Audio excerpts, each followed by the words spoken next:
For real? Oh, no.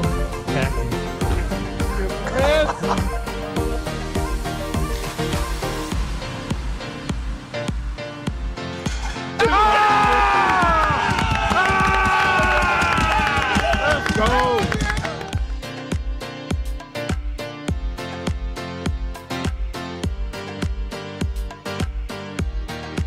Boston,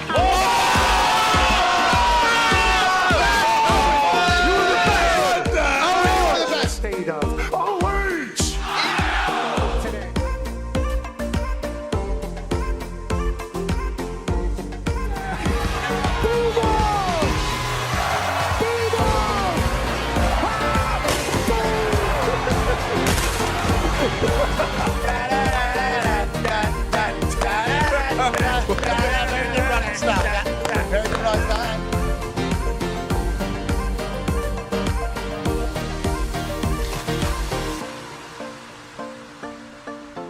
In Berkeley, California. You got it.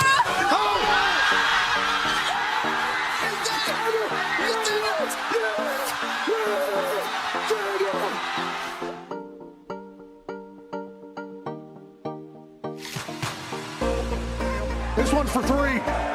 AJ Hawk, $5,000.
USA! USA! USA!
The following program is a collection of stooges talking about happenings in the sports world. It is meant to be comedic informative.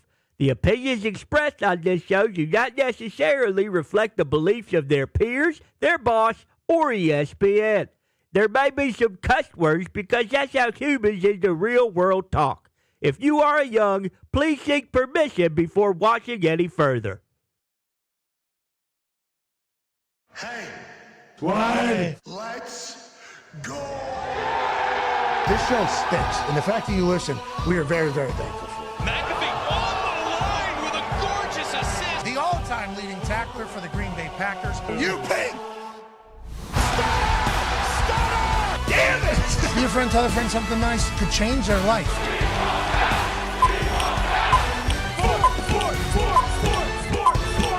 Hello, beautiful people, and welcome to our humble abode, the Thunderdome.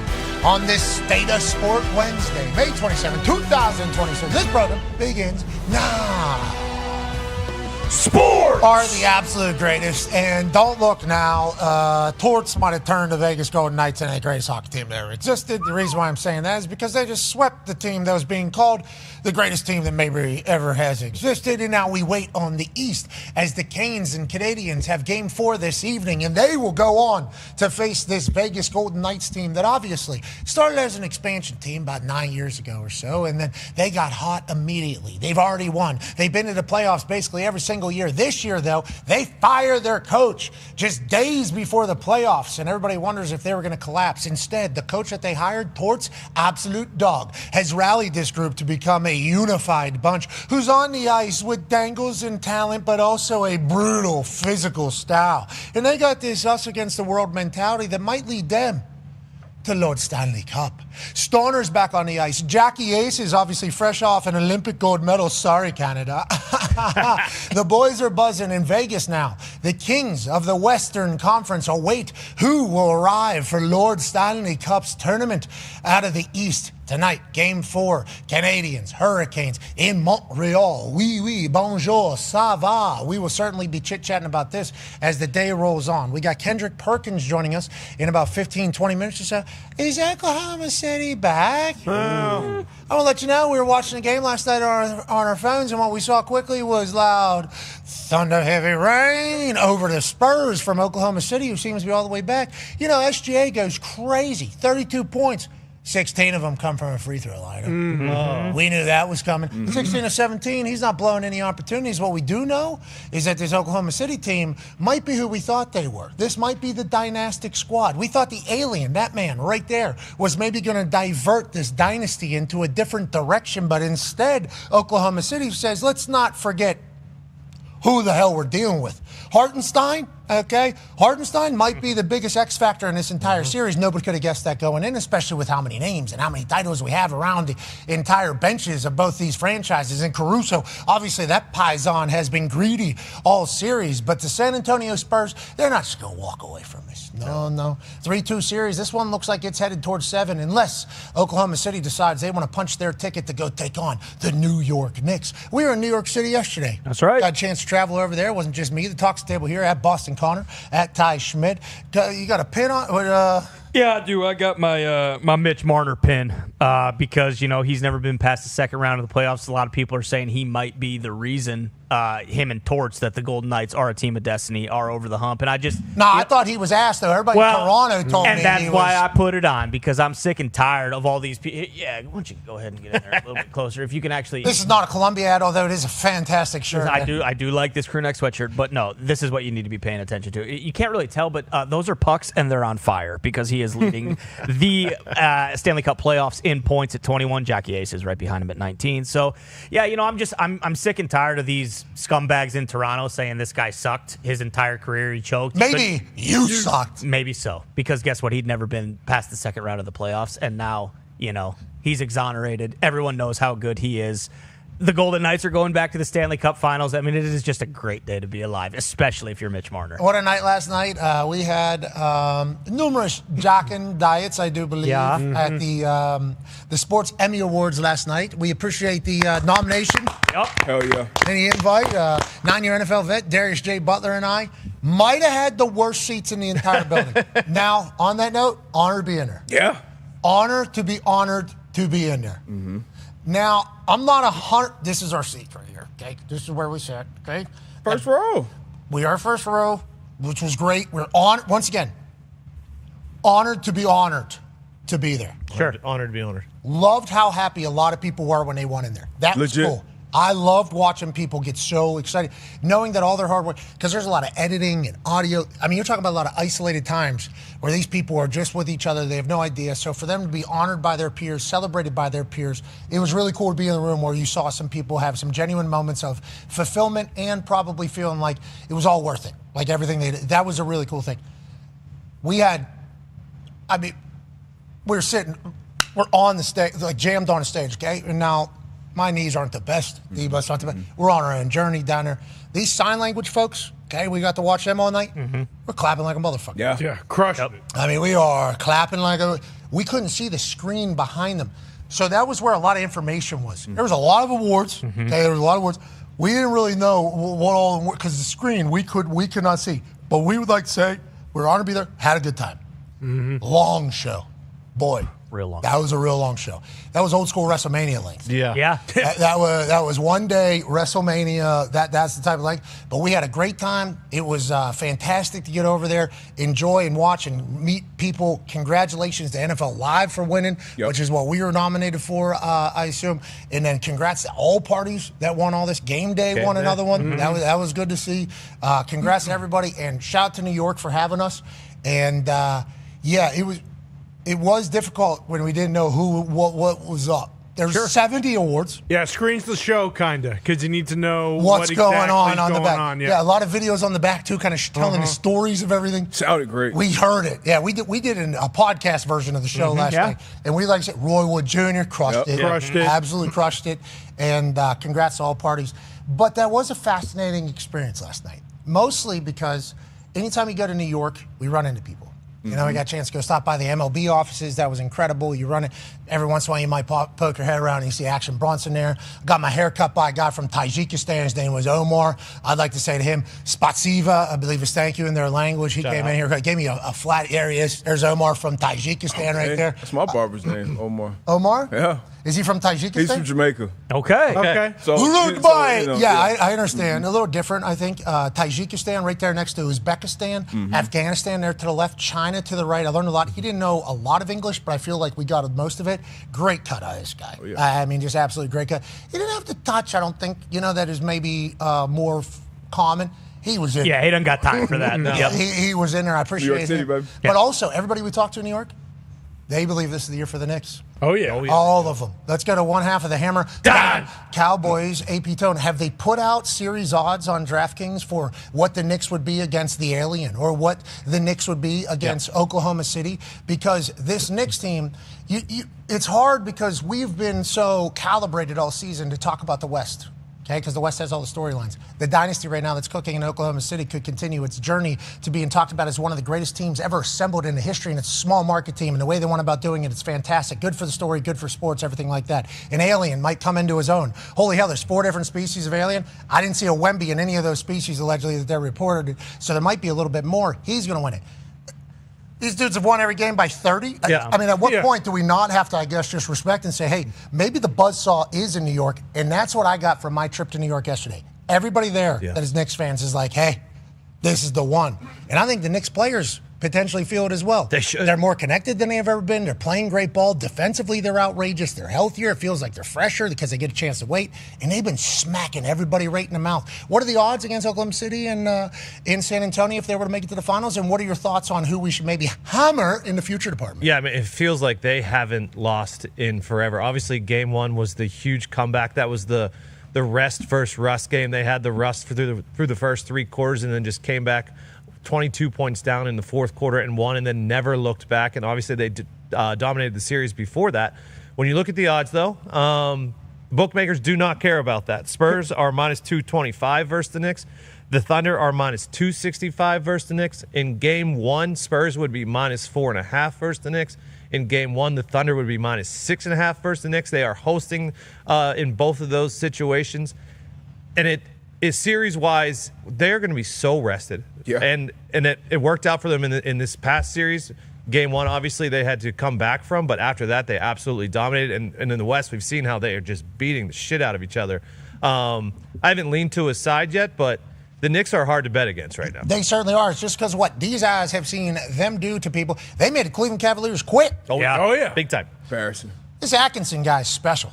I really like what he's doing. He's very positive. Right after James Harden, they ran 21 pick and rolls to get James Harden on Brunson in the fourth quarter, that 22-point comeback that they had in game 2 or 1, whatever it was.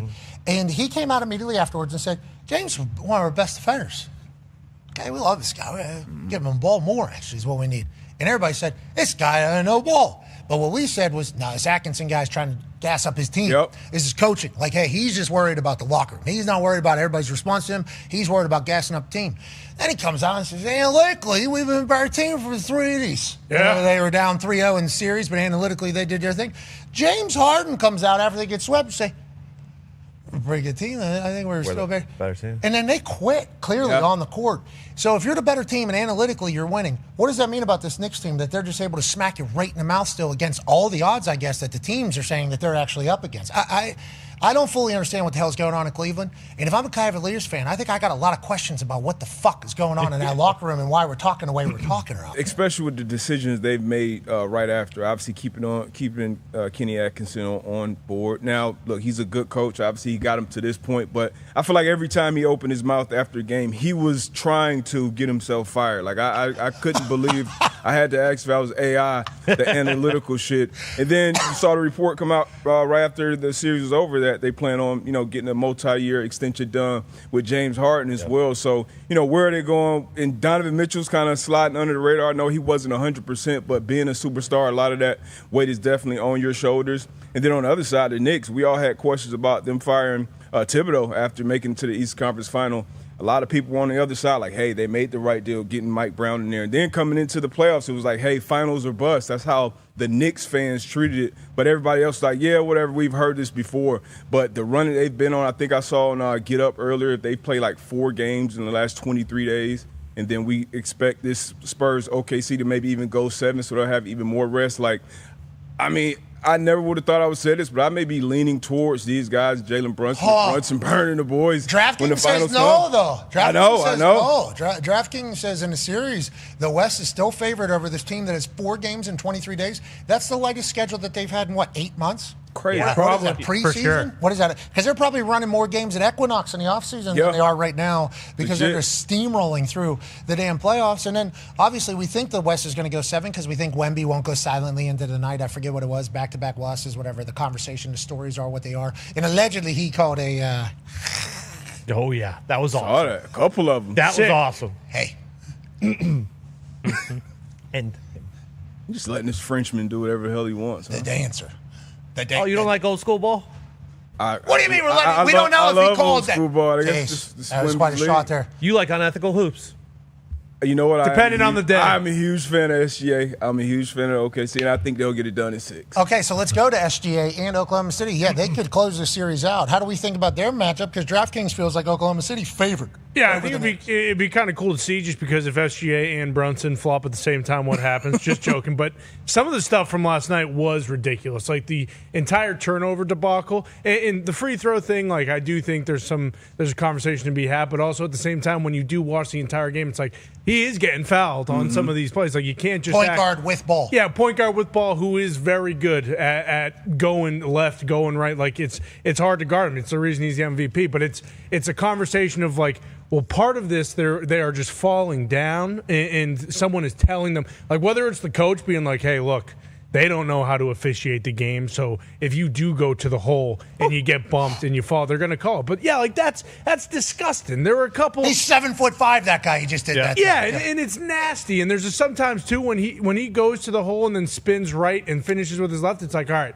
this guy is unbelievable. But some of the stuff going on, like the whole entire challenge debacle yesterday was ridiculous. That can't happen. Like that is the stuff that makes you watch and say like, okay, well, what are we talking about here? Because the head coach of the Spurs is in your face challenging the call you just made. The ball hasn't been inbounded yet, and then you decide, no, like you didn't get it off in time when you did. Like those are the types of things that make fans like, at least unbiased fans who I don't care who wins. I genuinely do not. But you just want to see the best possible thing. Goes off Holmgren's foot, kind of obvious from that. Either way, they call it OKC. Okay, you know what? Hey, we got it wrong. They went to do a substitution here, so they didn't hand the ball over just yet. Some people were saying, hey, were they doing that so they could get more time to look at it? Is that even legal? Is that legal? Not sure. But either way, that is what happened. Ref still has ball in hand. Obviously, once the ref gives it to the player, you can't challenge it anymore. All this review stuff is happening. Ooh. Ref still has ball in hand. Mitch Johnson looks at the ref right here. Boom, still has it in his hand, but they don't show it here. Yeah, during that entire thing, Mitch Johnson is in his face challenging the call and they decided not to do it. That was ridiculous. Okay, absolutely ridiculous. Whoa. I assume that I lost by 13. I was about to say, How many teams do you have? Yeah, well, there's. I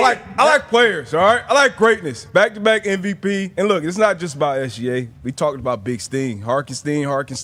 See, what are we Stein. talking about? Okay, Big Stein. Harkenstein. Get out of here. X-Factor, Caruso. Caruso's been Unbelievable. McCain, like I'm a all pickpocket paisan there. Yeah. I This guy's he's got unbelievable. active hands. They're doing some good shit over there in Oklahoma City, but obviously there is some tomfoolery when you're at the top of the mountain Yep. because everything is going to get spotlighted, especially if that's clearly off the Caucasian alien's foot, and we can do this.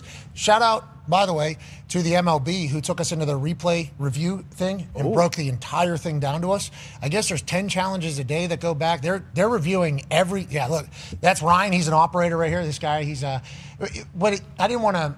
Keith was the guy giving us the whole spiel back here. I think Keith is number 2 in command there. I think the number 1 in command wasn't there at the time. Keith came in. That's guy standing up there. Good spiel. Okay, good spiel. There's Chuck in the back there. Chuck from MLB is taking care of us a lot. This guy, very good guy.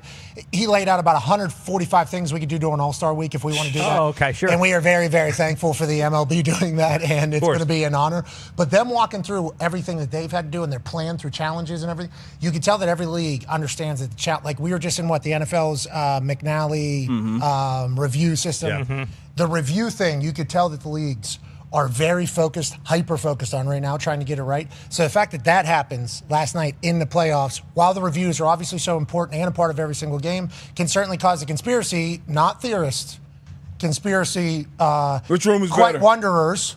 Which room you think is getting it right more? You've been in both, been in boots on the ground. That's a good NFL, question. MLB. What was old buddy's name? Nutter? What's Mr. the guy? Butter? Butter. Mr. Butter. Butter. There it is. Butter's Not Nutter Butter. He's so good. That's why, I like Butter. Butter's a dog. Butter's doing it. Okay. So in the MLB, though, they got the umpires go on like 6-7 day shifts, and then they go and work a week so it's all the active umpires. So it's like an actual consistency turn. And they're all teamed up with a young. So Ryan here's a young. He's the one operating the wheelie system and the zoom-in system and all the different shit. And then they got umpire who is actually calling games throughout the rest of the season, and then they rotate in there with him. And then local Ryan goes, hey, we got one over here. They come in. They're trying to beat the challenge. So they don't. There's a 15-second period where coaches are allowed to challenge something. They're trying to get it right before then so they can radio down and fix it. So it's like you can tell in what we learned from the NFL, how much they're doing. I assume the NBA is doing the same exact thing. Hyper focus on technological advancements in officiating, which I think is good. Obviously, this does not count the ABS. This is just ABS is in the building with its own sensors. This is just them trying to make sure. Christian Yelich the other night, he gets gunned out from the outfield, called safe originally, quick replay wheelie system. I think Ryan was actually on the wheel there. Zoom in, Yelich's foot bounced up, gets tagged at the real time. They have 3 different angles that they have. It was just, you could tell there's been a lot of Zoom meetings about how we get this right, and then a lot of great execution. Saw the same thing from the NFL. So for that to happen with the NBA, I assume that there's going to be something. Maybe we'll have a time to chat about it. Big announcement, ladies and gentlemen. Tonight, 7 p.m. Eastern, we will be debuting for the first time ever the Pat McAfee Show, prime time state of sports. It'll be a state of the union of sorts amongst all the leagues that are currently participating. We'll have Adam Silver from the NBA. Maybe you ask him about how the challenges I plan are kind of coming in.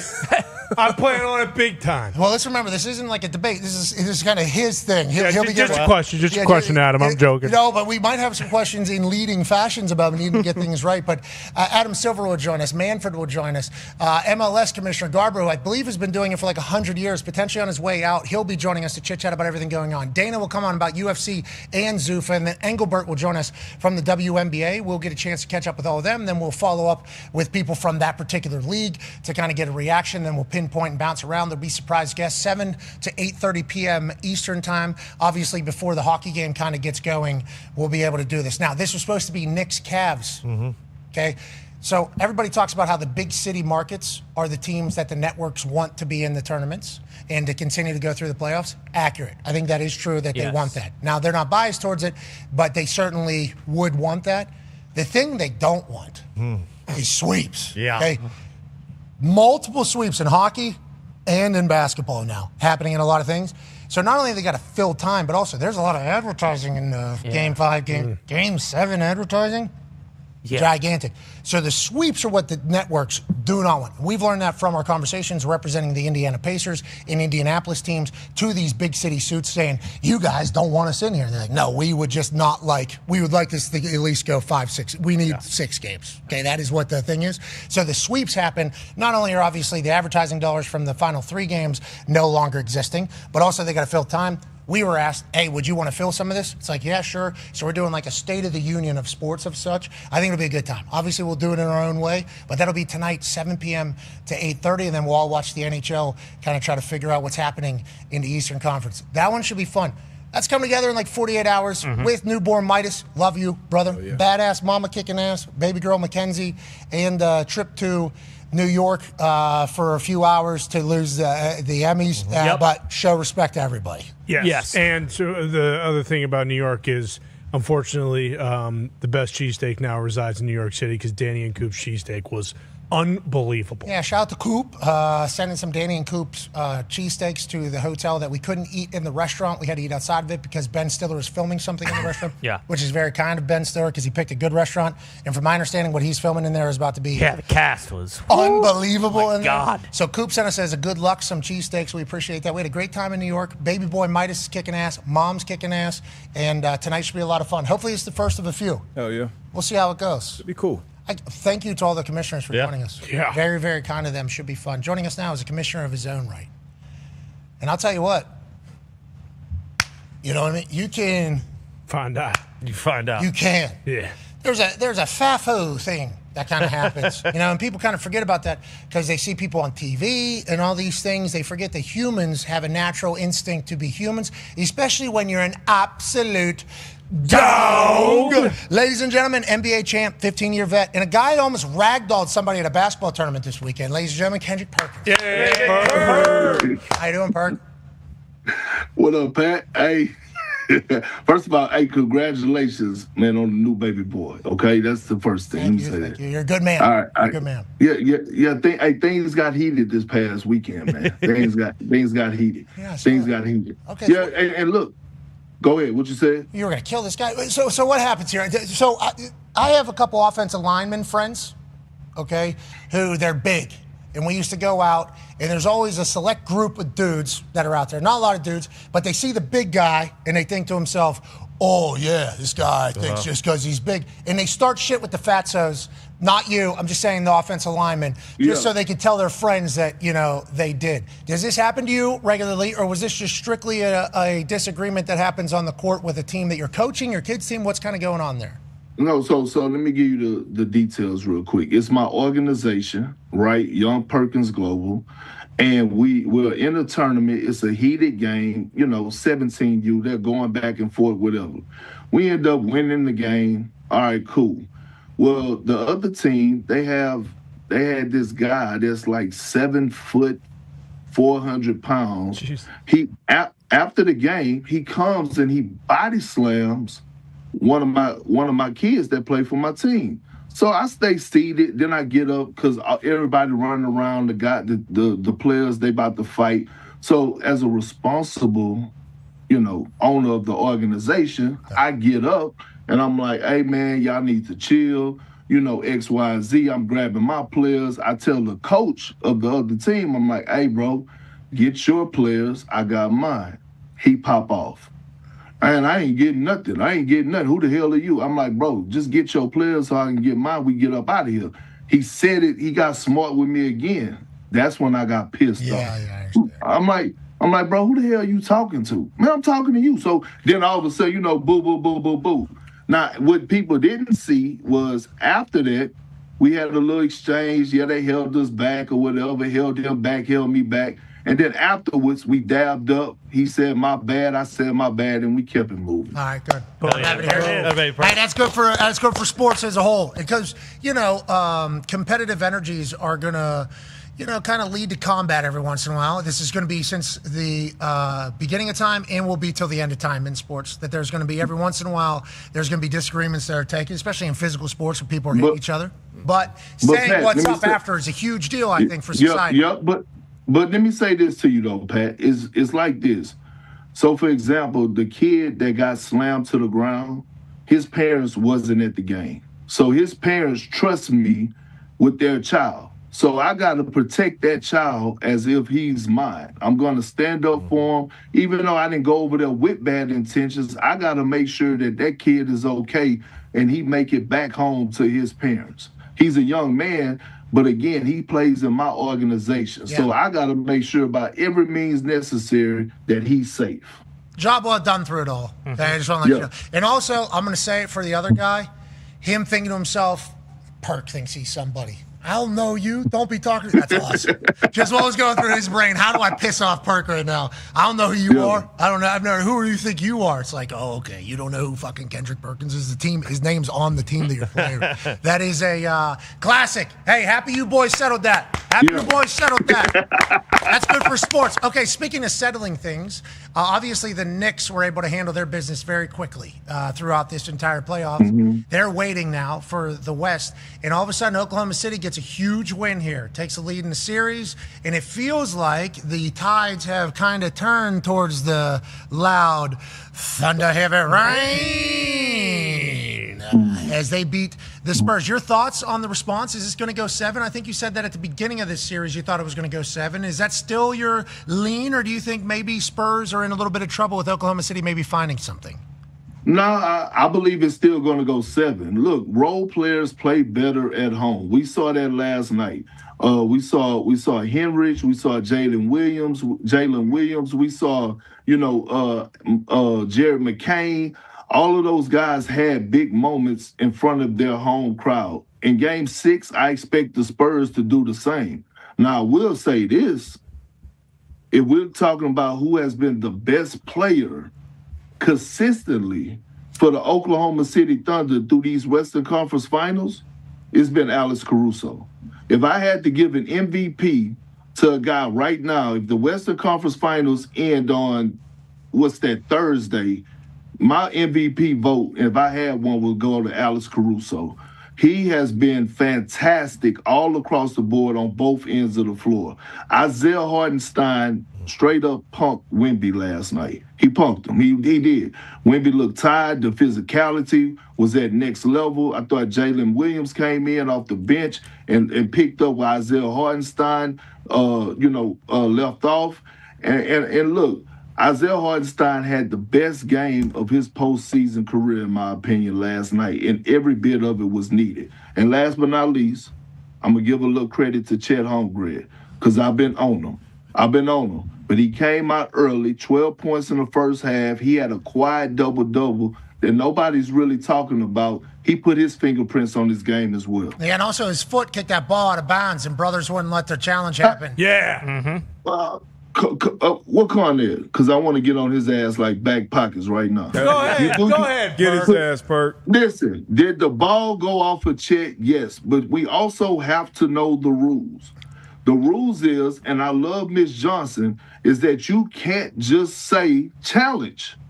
You have to call a timeout first to initiate a challenge call. He never called a timeout. You can't just go challenge. You have to call a timeout and then challenge it. That's the rules. Yeah, you know what, Perk? That's fine. I'm just going to say this. The rules are also, why don't we just officiate the game fair, okay? The rules are also, Alex Caruso had 0 points in Game 4. How the hell is he supposed to be the player of the entire conference? But again, hey, I appreciate you very much. He's playing defense. This guy doesn't understand. Hey, Perk, he's like the coach from the other team, just trying to find something to say to you right there. That's him. Hey, don't worry about him. He's back against the wall there. He's had his moments all throughout this playoffs. Go look at the OKC 3 wins. Even look at Game 1 when they lost. He had 30+ points. Perk, look. So You're talking to a guy who took Alex Caruso 15 points at plus 499 last night on DraftKings, okay? So I'm not complaining about that. It's just about what's going on. Like genuinely, Perk, when you see, McCain go down and just fall on his face, or you see, I forget who it was, I think it was Williams run into Johnson last night and then just fall back and get those fouls called. Like, what are your actual thoughts? Because at a certain point, and not even the SGA stuff and what people complain about, but like stuff like this, when you see that as someone who is, again, just watching because you want is the Western Conference Finals. This is the stuff you're going to be, basically talking about, and you're on a trip to the finals. But when you see that as an old school guy, like, how does that not grind your gears just a little bit? It does, because I want the games to be decided by the players, not by the officials. And I do think we have a bit of a flopping problem all around the league, to be honest with you. If you go back and look at the start since the start of the playoffs, every single time a guy, if I'm a coach, I'm telling guys, hey man, run real hard if someone trying to set a screen for you, on you, and just fall to the ground. You'll get the call. So yes, it is an area that we have to clean up. But it's not just SGA. It's not just the Oklahoma City Thunder. I done seen Wemby try to sell calls. I done seen Stephon Castle try to sell calls. I done seen Jalen Brunson. Well, that's because Oklahoma City's influencing them. And I saw a kid. He was playing. I know what that. He was playing at EYPL. He's playing. That energy comes from last year's finals. Yeah. Oh, I know what it is. Yeah. I know what it is. Yeah, maybe it is a little Game 7 resentment in this entire thing. But if you watch them live, and I think you're going to say this, and last year was the year that, remember, Perk was in Oklahoma City, got a standing ovation when they introed him, which had to feel so good. So we got to remember that whenever you're talking about Oklahoma City, too. Okay, let's remember that with Perk and this entire thing. But you go and watch them live. Your big takeaway isn't, they're drawing fouls. Your takeaway is, this team is unbelievable. And when you watch SGA play, you think to yourself, this guy is like actual water. Somehow he is just able to move and get to wherever he wants to get to. When you're watching on TV, though, I think because you do see the replays and you're watching the flares and you're kind of zoomed out a little bit, it does become more of a talking point, I think personally, than whenever you're watching it live. I think if people could watch SGA live, I think they would say less of like this guy's a foul merchant as opposed to like this guy gets fouled, but also he embellishes them. He also dominated that entire game. I mean, it was like a no questions asked.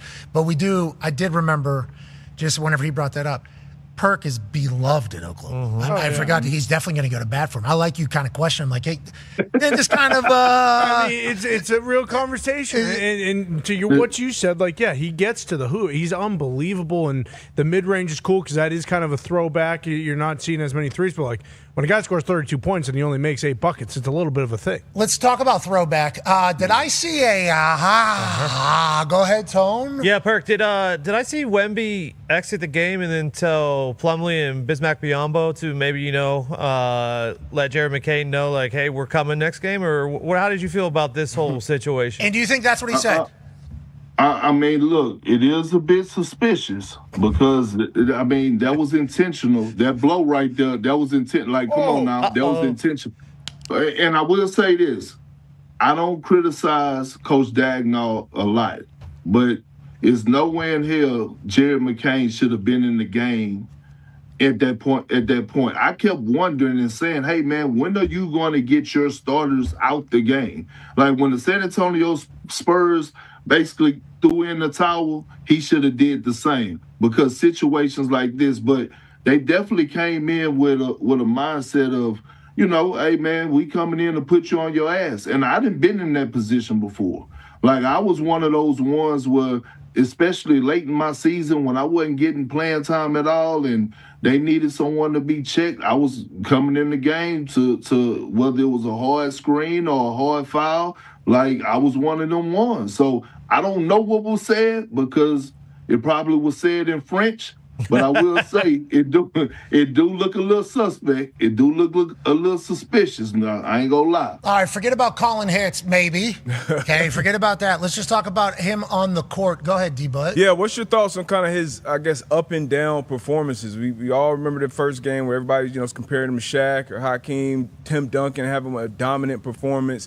But now, what do you think? Having some, like the game last night, a couple games ago, I think he had like 4 or 5 rebounds. What's your thoughts on that? And what are the teammates or coaching staff may be saying to him? Because I hear guys like Shump, he said a story one time where, LeBron was leading everybody, every category, and Ty Lue came in the locker room and was like, hey, we need more. So we know what kind of pressure these guys have on their shoulders. So what's the thoughts? What are the conversations right now in that Spurs locker room when it comes to Wemby?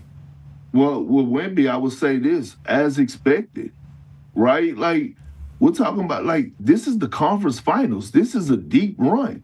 Do you know the physicality and the toll on Wemby's body? I think Wemby in the regular season averaged about 28, 29 minutes. Yep. Last night he played 38.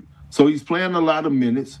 The Oklahoma City Thunder are sending multiple big guys at you. The physicality, you got one day in between now with the games, the travel.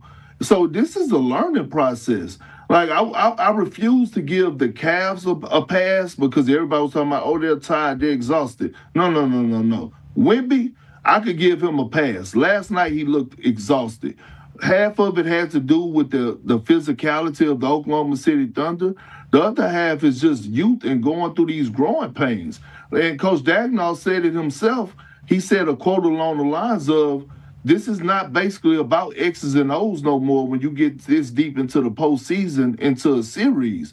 This is about your will, right? This is where mental toughness come into play. I'm not questioning his mental toughness. I'm just saying, like, people who prepare for the long haul, they know how to do it. They get the extra treatment. They going into the facilities late at night to get in the cold tub without nobody telling them to. They calling their trainers when they on the road and saying, hey, I need to get the STEM unit or whatever the case may be. This is a learning process for Wemby, and he got to go through it. And just in my head, and I don't like when my brain does this, it's like, oh, Wemby has to lose right now. Like, this has to be a loss for Wemby. I don't like the perk giving him a pass.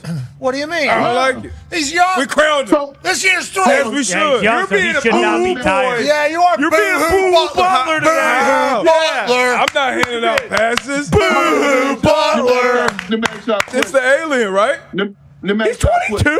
Oh, is Perk about to boo-hoo too? We don't need a boo-hoo Perkins situation Oh, right shit, now. that's what we are today? No. Hey, look, Hey, listen, I don't even think you are, okay? I don't even think you are. I don't know. Okay, I'm sorry. Let me ask y'all a question. In football, right, when a team is traveling from the east to the west coast, do they not leave early? Like get there a week early or something like that, or a 5 or 6, right? Am I correct? Yeah, when they go to the international game. You say 5 to 6 days ahead of time? What, Perk? Who? No, they don't. No. So they don't? If they go to London, They got a game every week. It depends on the organization. It doesn't. That does. If you had the Philadelphia Eagles and they playing against the Rams. And then the Niners the next week, then they'll stay out there the week or whatever. Yes, there is a chance that does happen. The Rams did that when they went to Baltimore this past year. Okay, so Perk, you were right. Okay, That's not what his original point. Okay. They're not getting passes, though. We're not giving Drake May a pass for going to the Super Bowl and not getting it done. No. I'm not giving him a pass. I just stated the obvious. He looked tired. How many times did we see him, miss live dunks the way that he did last night? No impact on the glass, no block shots. He was struggling to get up and down the floor. And listen, can anyone tell me right now who is his Robin? Because I know every Batman that then won the championship had a reliable Robin. Who is his Robin on his team right now? I think Castle would be the answer there. I think you can't ask Castle to be the Robin when his responsibility is to guard SGA. What I'm saying is, this is what I'm saying. Yeah. We know that that's not an easy task. It's tough. That was what Robin. Perk, you're starting to flop on your take. I don't know. Perk. You are no PC guy, aren't you? Oh, no, Perk. You're seeing this through the Oklahoma City standing ovation. This is the Oklahoma City standing ovation that's coming through right now. That's what what I'm saying is this. What we've witnessed is that in Game 4 and Game 5, the deciding factor in both of those games were the role players. Role players play better at home. Both of these teams, SGA is missing his Robin and J-Dub, and Wemby is, if you want to call Fox his Robin, he's out there playing on a hurt ankle, so he's not 100%. All I'm saying is this. In order to get where you're trying to go, and that's to the promised land, We have never in the history of the game seen someone get crowned a champion without having a Robin on their side to pick up the lifting, the heavy part, right? Especially when you're on the road. That's why OKC got smoked in Game 4, because the game plan was surrounded by SGA, and then all of a sudden, who was there for him to step up? J-Dub was out. AJ Mitchell was out. We've been asking for Chet to do it, but obviously he looked afraid of the moment at times. You said he double-double last night quietly. You literally just said home grid. You say at home, Pat. Okay, you're saying on the road he needs to show up. Okay, I got you. Yeah. Perk, I enjoy the way you view the game. I do. I really enjoy it. You guys imagine watching it with me. I would love to. What do you do with that? How do you? Are you at the house? You're in the basement, obviously. You watch the games. I'm one deep. I'm in the man cave at the crib. If not, I'm on the road in the hotel room. Yeah. Phone in my hand. About 5 or 6 group messages going in about playoff basketball. Oh, yeah, it's the best. People like, Perk, you want to come to the game? Nah, I need to be by myself. Or I could have a couple people watching, but I don't need all the conversation, all the talking. Don't ask me questions. I need you to lock the hell in and just watch the damn game. Yeah, I agree. I respect how you view the game. And what you said, you're one deep? Is that what you said? Are you? It's Dolo. Yeah. Solo. Yeah, Dolo. One deep. Oh, you by like yourself? that? I thought you were drinking. Yeah, one deep's not bad. One deep's not bad. I thought that was a drink you had, like maybe one deep, like you had a whiskey. You see, Caucasian mind, you're one deep. I'm like, okay, this guy has a whiskey down. This guy has a whiskey down in there. You said, no, one deep, we're rolling Dolo in this thing all by myself. Are we 100% sober? Were you drinking water, Gatorade, Coke, Cola? Yeah, I just started my diet. You know what I'm saying? My new shot. I'm on this machi. You know what I mean? This machi shot. So this weight loss thing, I got to get myself together. You know what I mean? I don't need my wife eyes wondering and looking at nobody else but me. You feel me? Yeah, that's right, Perk. And also, you don't need any of these little coaches thinking that they can just, look at this fat ass. You can't have that. Can't have that. Okay. Yeah. I'm happy that you're getting the science though, because it's made for this type of shit to happen. I can't wait to see how your knees feel, or your hips, or your ankles, because you big ass guys, I think your joints take a huge beating. The weight loss, I think, helps all your joints too. I think that's going to be a huge deal for you. All I want to do, Pat, is go from power walking to a light jog, okay? Right now I'm power walking, you know what I'm saying? But I just want to be able to get to a light jog. I ain't trying to go hoop. I ain't trying to do all that. I want to see just a 2-pack. The one at the top, I'm straight. You know what I'm saying? Once I see a 2-pack, I'm good. Good luck on your journey. Hey, Perk. Good luck on your journey. All right, last question, Perk, before we let you go and become a skinny man. There's a guy in Cleveland that is just awesome. He's delusionally positive, but then also he's not the only one. It seems like the whole locker room's like that. Go ahead, Ty. Yeah, Perk, you mentioned the Cavs kind of maybe getting a pass from some people for being tired. Are you surprised that they retained Kenny Atkinson? It seems like every single question he was asked during the conference finals, he had to put his foot in his mouth almost immediately afterwards. I don't know how much of this is his fault, or the players just not, stepping up. But where do the Cavs go from here? And are you shocked that they decided to bring him back and not shit can him when he was saying something stupid basically every time he was asked a question? No, because every answer was an organizational answer, if that makes sense, from Kenny Atkinson. When they asked him about James Harden and his defense after game 1, and Kenny Atkinson had the audacity to say, hey, James Harden has been one of our better defenders. And he got his ass towed up in game 1 by Jalen Brunson and the rest of the New York Knicks. Right then, what came to mind is that, oh, yeah, I forgot. Y'all got a verbal agreement with James Harden that y'all going to give him a contract extension after the season. Great job, Kenny. Way to protect the organization. And then on top of that, he come with that asinine statement of, we won the analytics. What?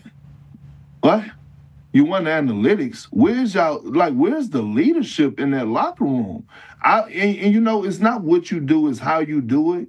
I picked the Knicks to win the series, but how the Cavs went out as a whole, like disjointed, disconnected, no passion, was like a huge embarrassment to the NBA. Like, it was a huge embarrassment, man. Yeah. Like, you can't. How about New York? New York didn't even really celebrate. It didn't feel like an Eastern Conference final because it was just such a You know why cakewalk. they didn't celebrate? Because they got their mind on the mission, Pat. I'm saying they're fans. I'm saying they're fans. The players, though, too. But the fans, it was like, yeah, we won the Eastern Conference Finals, but it wasn't like. I don't know. The fans. Oh, yeah. Seeing they're celebrating. No, but it was Yeah, quick. they celebrated. We were in the building. I mean, We were in New the York city. now. We were in the city. It was not long lasting. It was not long lasting. It was a quick, and it was like, yeah, we just do this, I guess. It was the Eastern Conference Finals, going to the finals. But because it seems so easy, I think, on the court, the celebration, also post-Memorial Day, I think everybody's potentially in what's the place everybody has? Long Island. All the stuff, all the places. But it was like, they were definitely out there, like, celebrating. But we tried to catch it because we got in there late. No, it was nothing. It was almost like, I want to say, it didn't feel like an Eastern Conference final win because of how ass the Cavs were. Bruce, is that an accurate statement on how it kind of felt a little bit? I mean, it is definitely surreal to just absolutely blow them out. The question I'm left wondering is, how much does James Harden, want to win an NBA championship? Like, is that fair to ask? Jeez. Yes. Oh, okay. Yes. Now we got the Kool-Aid Yes. coming out the heart. I know it's coming right now. Yeah, no, but it's a fair question. It's a real question because we want to know. Because it's no way that James Harden has these drop offs in the postseason when it matters the most, like he do. Again, all throughout the playoffs, it was the same story, different series. More turnovers than made field goals. A lack of effort defensively. James Harden, last time I checked, you were brought in to be not only a valuable piece to get them where they were trying to go, but also to be a leader. Now, I didn't see leadership out there. They were searching for leadership, and when Donovan Mitchell tried, and they showed the camera view on the bench of him yelling at the team, guys were drowning him out. So all I'm saying is, they fired JB Bickerstaff for less. Is what I'm saying. Perk, you're the man. We appreciate the hell out of you, buddy. You look good too. When's your journey? When did you start? I started last week, so I'm down 6 pounds. I got 100 more to go. Keep me in y'all prayers. Hell yeah. Prayers up, Perk. Stay hydrated, ladies and gentlemen. Kendrick Perkins. Yeah, Perk. Prayers up from Kendrick Perkins, absolute legend, ladies and gentlemen, to hockey. 13-year NHL vet, Montreal Canadian super fan, ESPN pundit, ladies and gentlemen, PK Subban. Yay! Ole, ole, ole, ole, PK. Canadians host the Canes tonight. We got magic happening in Montreal. We know the pregame festivities should be absolutely outstanding. What should we see from the game tonight? What are your expectations as somebody who is certainly biased for the Montreal Canadiens, PK Subban? Well, I want to start off by talking about the Carolina Hurricanes because I think that Rob Brind'Amour and what they've done over the last 2 games has to be commended. They've been the more dominant team. They've dominated in every facet of the game. Obviously, Montreal had chances where they could have potentially taken leads or won the game. But to me, Carolina's been the best team in this series so far. Montreal tonight, being at home, has to get back to playing their game. And what that means is automatically, when they're playing their game, they're faster than any team in the league because of their skill, because of their youth, and the way they play. We haven't seen that team in a long time. It's been a long time in the playoffs. So they found ways to win. They've had guys step up, new hook scoring, some big goals down the stretch, Dobish playing out of his mind. All of that's great. But now when the Stanley Cup playoff grind sets in, competition gets better, teams understand that their dream is becoming a reality, you have to find the best version of your game. And to me, Montreal, we have not seen the best version of their game this playoffs yet. They've had some great moments, but a full 60-minute team game where they're the faster team on the ice and they dominate, we haven't seen that yet. Are we going to see it in this series, Pat? I don't know. But one thing's for sure tonight, when the Montreal Canadiens get their chances and there's breakdowns, they have to put the puck in the back of the net. They cannot afford to not score goals when Carolina makes their mistakes. It's just too hard to generate offense, and that's where I'm seeing them make up ground. They got to get faster, and they got to bury their chances. And you got to shoot the puck to do that. Shoot! What is that in French? Oh. How do you say shoot in French? How do you say that? Do you know? I'm actually not 100% sure. Everybody just says shoot. I don't think they really You're say welcome, French people. Yeah, right? We got the right. We got the right shoot. Universal. Les shoot. Les shoot. Yeah, les shoot. Les shoot. That would be the shoot, I think. Yeah. Yeah, the shot. Yep. The shot. Yeah. Okay. C'est le bout, c'est le bout. What is it? C'est le bout? Is that what they say? Et la boue. C'est le bout! And then what's the other one that comes after that? It says something about bonsoir, something else. I've been trying to pick up the French again because if the Montreal Canadiens, now Carolina Hurricanes have been the team from the Eastern Conference from jump of the playoffs, so we've been saying on a collision course with the Avalanche. So let's pay respect to the Caniacs and the Hurricanes as we have clear Montreal Canadiens fan PK Subban on the show, who's on the ESPN pregame show as well. Yes. Okay, so the Caniacs need to know that we certainly appreciate them. But Montreal was to make it in there, we'd all be learning a little bit more French. This is like when Bad Bunny say, you want to learn English or learn Spanish. Yep. Okay? Tried. This is what it's going to be like. I did try. Yeah. I saw my aunt likes. She thinks it's so crazy. Then we tried to learn the words. Yeah, we we're pretty did. good at it. No, actually, I thought the words were extremely sexual. I was going to say, found out he has a Surprisingly bit of a sexual. potty mouth. Does he? Yeah. Well, hey, listen, they're big time bops. Yeah, I mean, big they're time. big time Big bops time out bop, there. yeah. Big time bops. Teach out their there. own, I guess. Now the French, Celine Dion, right? Well, she's French. She's Canadian. Who's a Montreal famous person that we would know? Is Michael Bublé? Michael Bublé is Canadian. I don't think he's from Montreal. It's all the same, dude. Celine Dion. Celine Dion. Is Montreal. Spends a lot of time in Montreal. Pedro Yeah, Martinez 100% played in Celine Dion. Montreal. So did Randy Johnson. So you could maybe. Vlad Guerrero was What? born. Yeah. Wasn't That Vlad Montreal's Guerrero? not going to roll out Randy Johnson. Where's Beebs from? That's it. The director from Dune. Toronto. Vlad Guerrero Jr. was probably born in Montreal. Okay. There's a chance. Okay, so that's where I can't wait to kind of experience that. And if the Hurricanes get going, we know Bill Kyer's going to beat Dahn. Yeah. Cannot wait to see that. Cannot wait to enjoy that. Okay, let's go to the Western Conference. There's a little bit of a wagon taking place. Go ahead, Ty. Yeah, PK, we knew how talented Vegas was, but it still just kind of looked disjointed pretty much all year. Can you put in perspective how impressive this run has been? Torts is 18-4-1 since he took over, and they look like a completely different team. Like, where does this rank all time in like the history of hockey? Like, how shocking is it that the Golden Knights are doing what they're doing and they just dominated the President's Trophy Avalanche the way they did?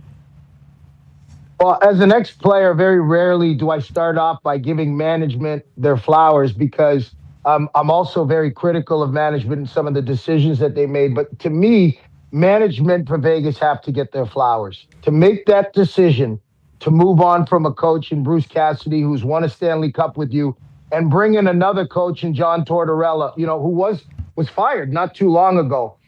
They had a vision in place and, give the players credit for responding. But to me, it was the perfect storm.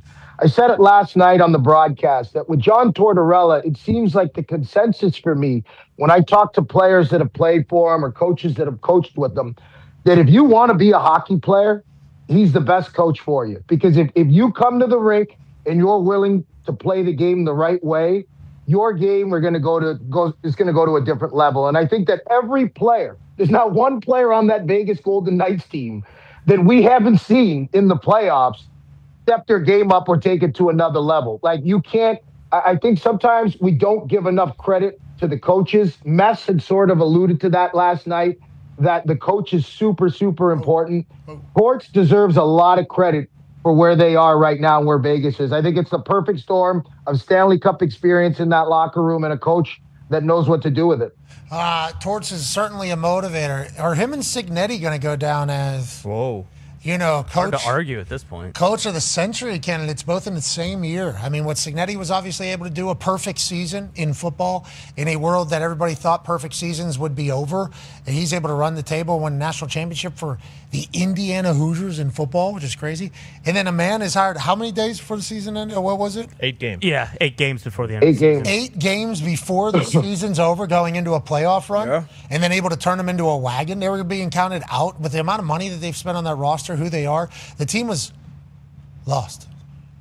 Yeah. Oh, but Pat, and then they were for a lot of found by Torts. Go ahead, Pete. Pat. Yeah, for a lot of people that are critical of Torts and his style sometimes, I go back to when Torts was hired. And the first thing he literally said is like, hold on, pump the brake, guys. This is a team that's won, and I'm just here to guide them. Like, to come in and have that, whether he was saying that in the locker room or not, he already set the table to give respect to the players that were in that locker room. And those guys are playing for him. They've completely bought in to everything that Torts has brought to that organization. So I got to give Torts, I got to go back to it again. The way he stepped into that situation allowed them to kind of come out of it the way that they did. Yeah, and Marner, congrats to him. Toronto was lying, liars about Mitch Marner. Good for him enjoying it. Okay, last question, obviously, because we have to talk about it. An icon remains. Go ahead, Tone. Yeah, we do, PK. Coming into the season, a lot was up in the air with Geno Malkin and where he was going to be at the end of the season. He turned out to have a great season, and now he is back with the Pens. Kyle Dubas, the GM, brings him back. How do we feel about it? Well, listen, I think it's been a long time for those guys, right? And, you know, I'm sure for a lot of people, they want to see that next wave. But, you know, I'm different. You know, I see Evgeny Malkin and Sidney Crosby as guys that are still players that can have an impact, as long as they're not the guys that you have to rely on every single night to drive the bus. And I think we saw that kind of towards the end of the season. With Geno and Crosby kind of out, the Pittsburgh Penguins were still able to put points up on the board and find ways to win. So I think that speaks to the culture. Are all those guys that are in the room going to be there by next season? We don't know. There's still some contracts pending and all that stuff. But I think the number that he comes in at $5.5 million is something that they can manage. And you saw the B-roll of him signing the contract. It's great to see him with that big smile and with that spirit. And that's why he's still playing the game. He still loves it. You can tell that he wants to be at the rink. But, I mean, a premier player, a Hall of Famer, when those guys still want to play, you got to kind of find the space to make them play. And if Geno can give them another solid season, who knows what can happen to Pittsburgh. Congrats to Dubas getting that deal done over there. Him and Muse, obviously, the young studs that are supposed to carry the Pens into this next generation, while also having stalwarts and icons on the roster in Tanger and Sid. The rest of the lads are going to get back to the cup as we continue our hockey coverage. We appreciate the hell out of you, ladies and gentlemen. That's ole, ole, ole, ole, PK, PK. See you, buddy. All right, we're back for hour two. See you then. Goodbye. Well, hello, beautiful Pittsburgh. The NFL Draft Experience, where we're about to see one of these 8 NFL fans attempt a $250,000 field goal. What we did was we took all of your names and we put it into a randomizer, okay? Now, 8 is a random number, but I would like you to see your names all across the wheel. Camera to legitimize it. I will press this, and one of you will be randomly selected. $125,000 to charity, and $125,000 to your pocket. Now, it's not just me doing this. Roger Goodell said he will split it. So this will actually be a $500,000 kick. $250,000 to you. $250,000 to charity. Now we wait. Popped on. Greg from Pittsburgh. What is the strategy here for you, Greg? Nothing. I'm just take Boswell. It's just Boswell. I've been watching him for 22 years. I know what I'm doing. Yeah, you do. Just embody Chris Boswell. Hold on 1 second. Hold on 1 second.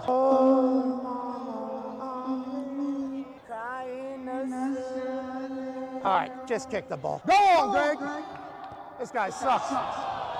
Holy shit. You're back in the game because he was so ass. We are back in there. Please, you can all see it. It's legit. Sophie! New England Patriots fan. Short run up. Good effort, Sophie. I appreciate the effort. I hope you have so much fun in the city. Enzo, you can't hold again. You can't hold again. What if we did one of you represents all of you? $100,000 to each of you.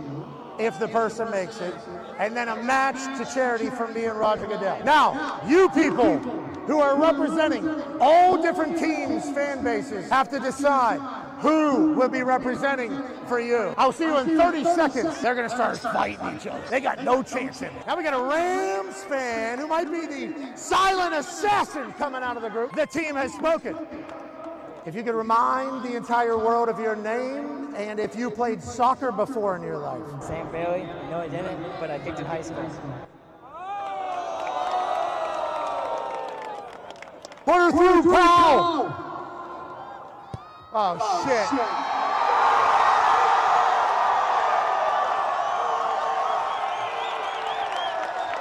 Congratulations. Thank you. So happy for you. 600,000 to charity, 600,000, 100,000. The following program is a collection of stooges talking about happenings in the sports world. It is meant to be comedic informative. The opinions expressed on this show do not necessarily reflect the beliefs of their peers, their boss, or ESPN. There may be some cuss words because that's how humans in the real world talk. If you are young, please seek permission before watching any further. Hey, What? let's go. This show stinks, and the fact that you listen, we are very, very thankful for it. McAfee on the line with a gorgeous assist. The all-time leading tackler for the Green Bay Packers. You pink. Damn it! Be a friend, tell a friend something nice could change their life.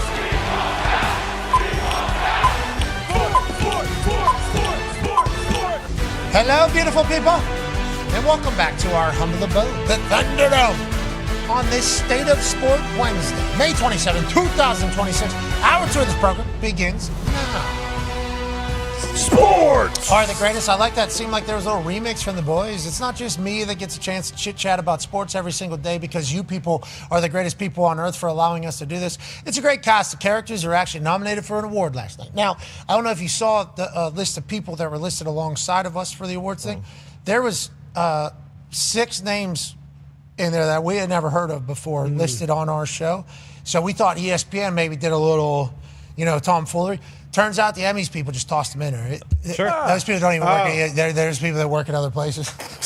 I thought it was a Lee Kirkwood situation. No, honestly. He just put Bowman and made his name like John Smith. That's what I thought was potentially happening. Here is the list of, names that were put up for this entire thing. Executive producers, Bob Iger, Burke Magnus, Jimmy Pitaro. Shout out. They agreed to let us get into the industry world, which will be in the television world, which is the award.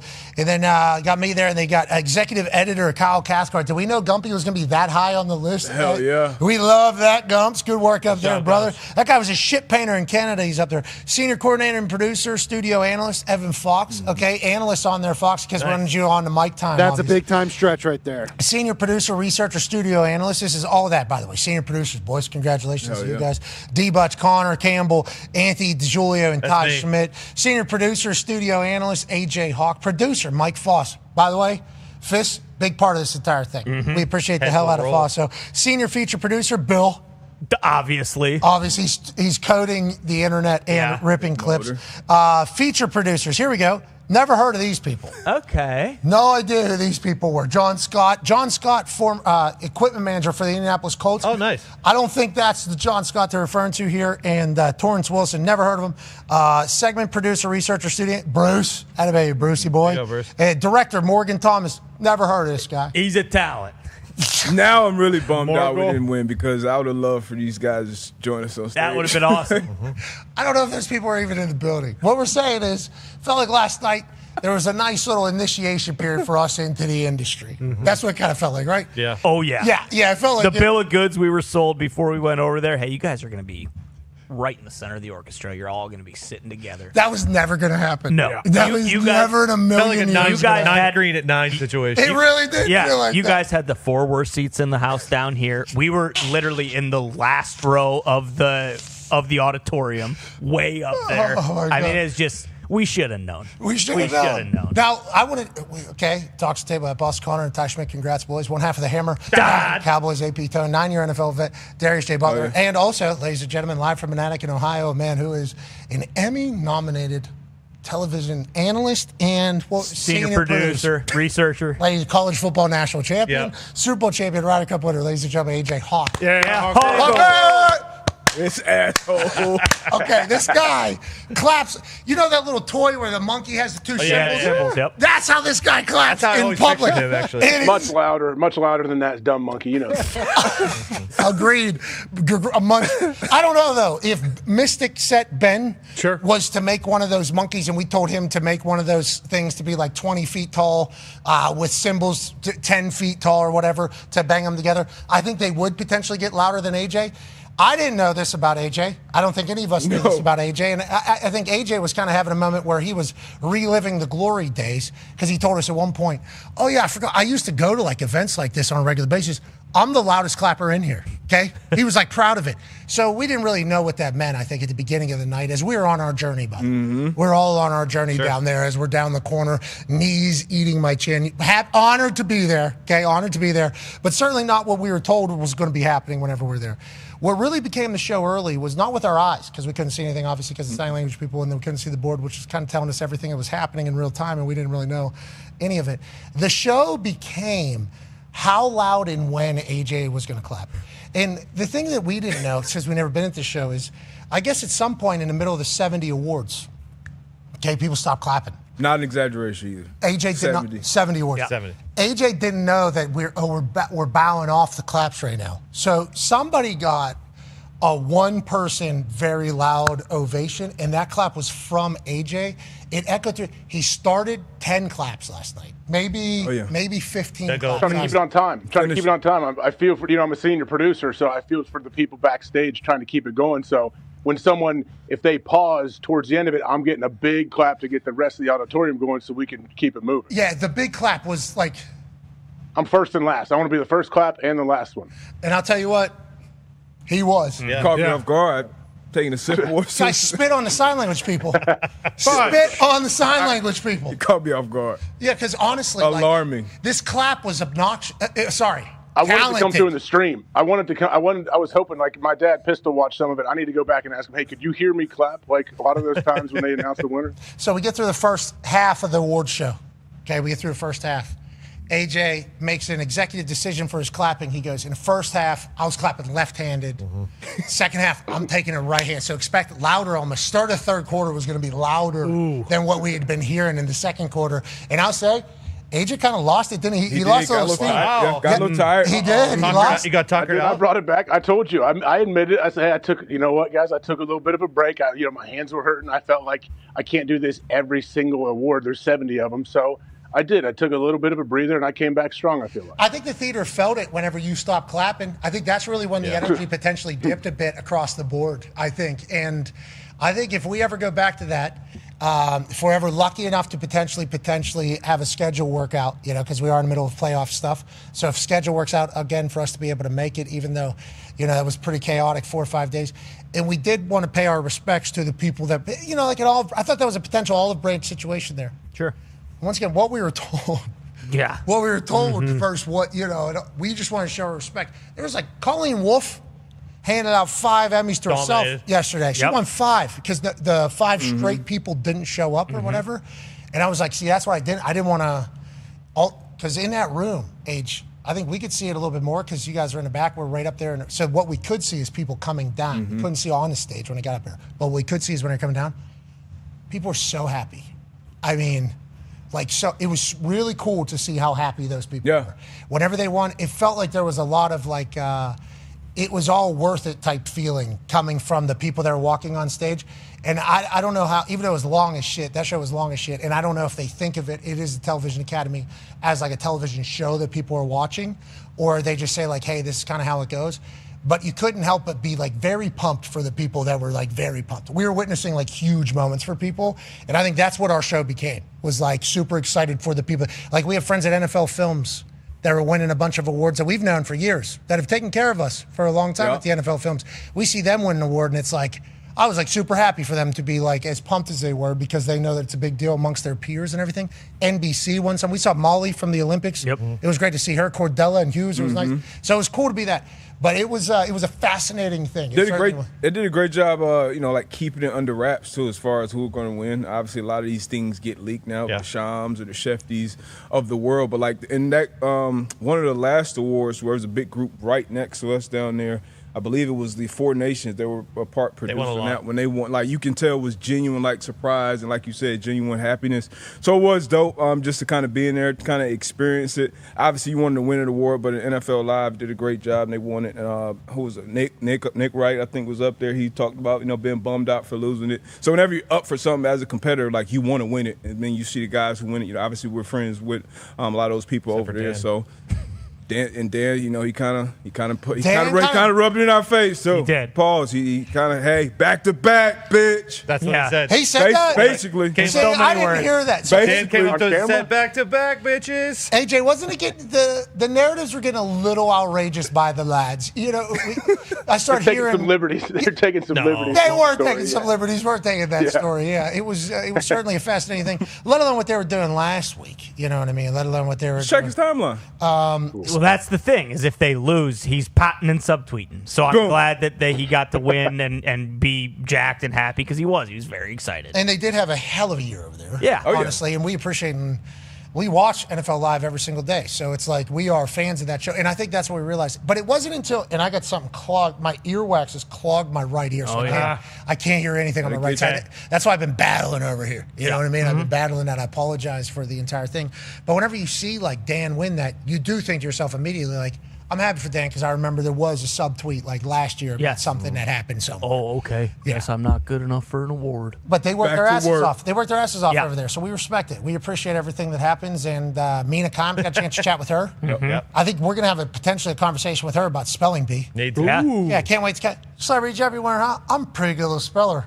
So why don't we go ahead and give that a go? We appreciate obviously all of her work. Miss Laura Rutledge, I thought she gave an incredible speech there. Saw her husband afterwards, saw Orlovsky's wife afterwards, saw the team. It was cool to be around those. You don't get those feelings. Kenny Albert. Yeah. 2 doors down. I mean, he was Iron Eagle. I asked Dan, I was like, are you going to introduce us to your wife? And he was like, no, winners only, loser. Really? Yeah. Maybe that was her that said that, though. He was just a relayer of information. There's a chance that is the case. Ladies and gentlemen, a man who's about to join us to talk about some of the news happening around. Once we would like to say thank you for the invite. Thank you. To the Academy. Thank you to the Academy. To the industry. Every time I ask, I'm like, who voted? Like, who were nominated by what? The Academy. Like the Academy. I'm like, what is that? And basically everybody was like, the industry. I'm like, Are the voters sports people? they're in the industry. The voters are the industry.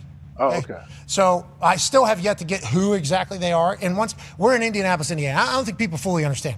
We are literally in our own bubble out here. So I don't know shit about any of this stuff. So we had to go through that entire thing and give titles to people. It's like, yeah, right. Like, I don't know what any of this is. What does that even mean? He punches the buttons. Yeah, but Foxy does like 10 people's actual jobs, though. I'm like, what do you mean? They're like, probably 6 to 7 people would be doing Foxy's jobs. I'm like, well, give them every title of every person that does all those things then. And then it's like, well, actually, we're not allowed to do that. So like the whole process has certainly been fast because we are an internet show that Jimmy Pitaro first said, I'd like to run on our air. And then Burke, obviously, Magnus gets in a big deal. And then because of what was happening at other places, Bob Iger got involved with the entirety. Everybody had to green light an internet show getting 10 hours of creative freedom on ESPN. Okay, a lot of, and also business side of it, everybody had to be involved for it to kind of work the way that it is. So like, I think the industry saying that our internet show has been good for their world, which is the television world, which has been around forever, obviously, and it's very important to society. I thought that was a cool thing. Yeah. Like I did think so I didn't want to disrespect them, even though I don't see TV the same way as a lot of the people in there. Okay, like that is I think what it can be, what it could be, but I think there's room for everybody's shit. I just think them saying that like ours is a part of is cool. Like that was a cool thing, and I think like we will certainly always feel that way.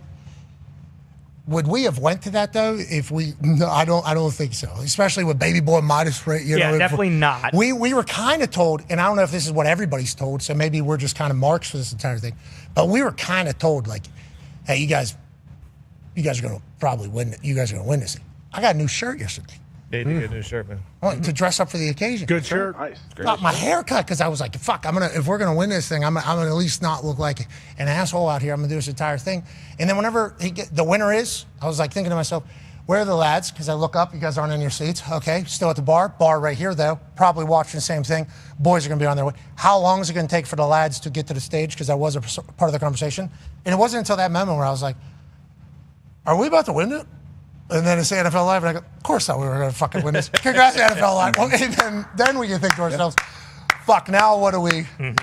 So now are we here till the end of this thing? How many more awards? They're like, 10 more awards. It's like, holy shit. So what are we supposed to do? You can't walk out there. You can't leave right away. Real asshole. Yeah, because we didn't want to look like we were pat, because we certainly weren't patting. It was like, okay, that actually makes a lot of sense. We had a good time. Congrats, and we had a blast. But people were leaving. Now, when do we leave? You know? I forget who comes. We were about to get up and leave, and then somebody comes walking on stage. We go, yeah, right. Foss continues going. We're like, bad guy. I would like people to know this guy, bad guy. He walked out on that person. So we tried to be as respectful as possible, I think. We tried to enjoy it as much as possible. We were very thankful for it. But and we would certainly love to go and eat our knees and watch sign language people in the future to pay our respects. But thank you for the entire show. And Roy Wood Jr., once again, great work for how that whole thing goes. And before we move on, Steve Bornstein, like Lifetime Achievement Award winner, like learned a lot about him and how he changed the industry with NFL and just sports in general. Like unbelievable shit with him. They ran a 5-minute video saying everything that you like, this guy. Yeah, that's basically what they said. Yeah. And then Mark Shapiro came up there and said, "I'm gonna actually do more than what the video did, and I'm gonna do the entire thing." So we got like a 15-minute period basically telling us who this guy was. I don't know if it was enough. This guy dog in this entire thing. And it was fun to learn that stuff, you know, in the audio department, like learning it was cool. It was a long night, but it was fun. We're thankful for the invite. A man who I assume has been there before, and also winner from College Game Day. Ladies and gentlemen, Pete Taylor. Yeah, Pete. You guys won 3 straight Emmys of College Game Day. No big deal. Yeah, Pat, you did too. I don't know. Congrats, Pat. Hell yeah, Pat. Yeah. I mean, Pat, you're the centerpiece of the team here. Let's No, Pete. So, Pete, congratulations to you. That would be you. And congratulations to your family too, by the way. I want to make sure I say that before we get going. Really happy for you, man. Really, really happy for you. So sincerely. Thank you, Pete. I appreciate that, man. Baby Midas will always remember and know Uncle Pete for being what he is, which is the authority on all things college sports. And my wife's kicking ass, so I'll make sure she hears your messaging as well. Let's talk about an update on a huge story, obviously, that's going to be precedent-setting for what we assume will be a future that will certainly have more of these conversations than less of these conversations. Brendan Sorsby, the highly sought-after transfer quarterback out of Cincinnati, that now formerly of Indiana, then to Cincinnati, now of Texas Tech, Red Raider stardom, number 1 quarterback in the transfer portal, projected first-round quarterback, got caught up in a gambling scandal where there was thousands of bets on his phone that was tracked back to him. It didn't get released publicly until he was at Texas Tech. How much did Cincinnati know? Did Texas Tech know? He went to a rehab facility that he checked himself in to get over his gambling addiction. He did not gamble on any games that he participated and played in, but he did gamble on a couple games that he was on a team for, but it was only to win. It was positive. They have that documented record. So what is and how is this going to be handled? He, in the courts, I guess, is trying to fight an appeal. He has to make a decision by June 22nd to make the NFL supplemental draft. Now there's been a new ruling. Pete, anything that I missed, and what is the new ruling, and where are we at right now? So the news from yesterday, Pat, was that Brendan Sorsby's request for reinstatement from the NCAA was denied. If you look at these NCAA cases in the past and this type of past precedent, this wasn't altogether surprising. Now, Sorsby's case is a little bit unique because of the gambling addiction piece of it, which is just sort of a new way to look, a new prism to look at these gambling cases through. Remember, in the lawsuit that he filed, he said his team proposed to the NCAA, hey, how about a 2-game suspension? They denied that. Now, there's 2 prongs for him to potentially play college football next year. One, the more likely prong, will be the June 1st court date in Lubbock County, where he will go before a judge. There was a 200-page lawsuit filed with affidavits and addendums that basically is asking for an injunction for his eligibility for the season next year. Texas Tech also, in a letter from President Lawrence Skohovinik yesterday, said, we will appeal this NCAA decision, which is a part of the normal reinstatement process. But you mentioned it, Pat. The timeline here is compressed. June 22nd, the NFL wants an answer to whether or not he'll enter the supplemental draft. I think what happens in court on June 1st really portends the solution here in what happens. He gets the injunction. I think there's a strong possibility he plays college football this season. If he does not get the injunction, it becomes a hard road to get on the field. Go ahead, AJ. Pete, so I guess after this June 1st hearing, we will know by June 22nd, one way or the other, won't we, whether he is going to enter the supplemental draft or he's eligible to play in college?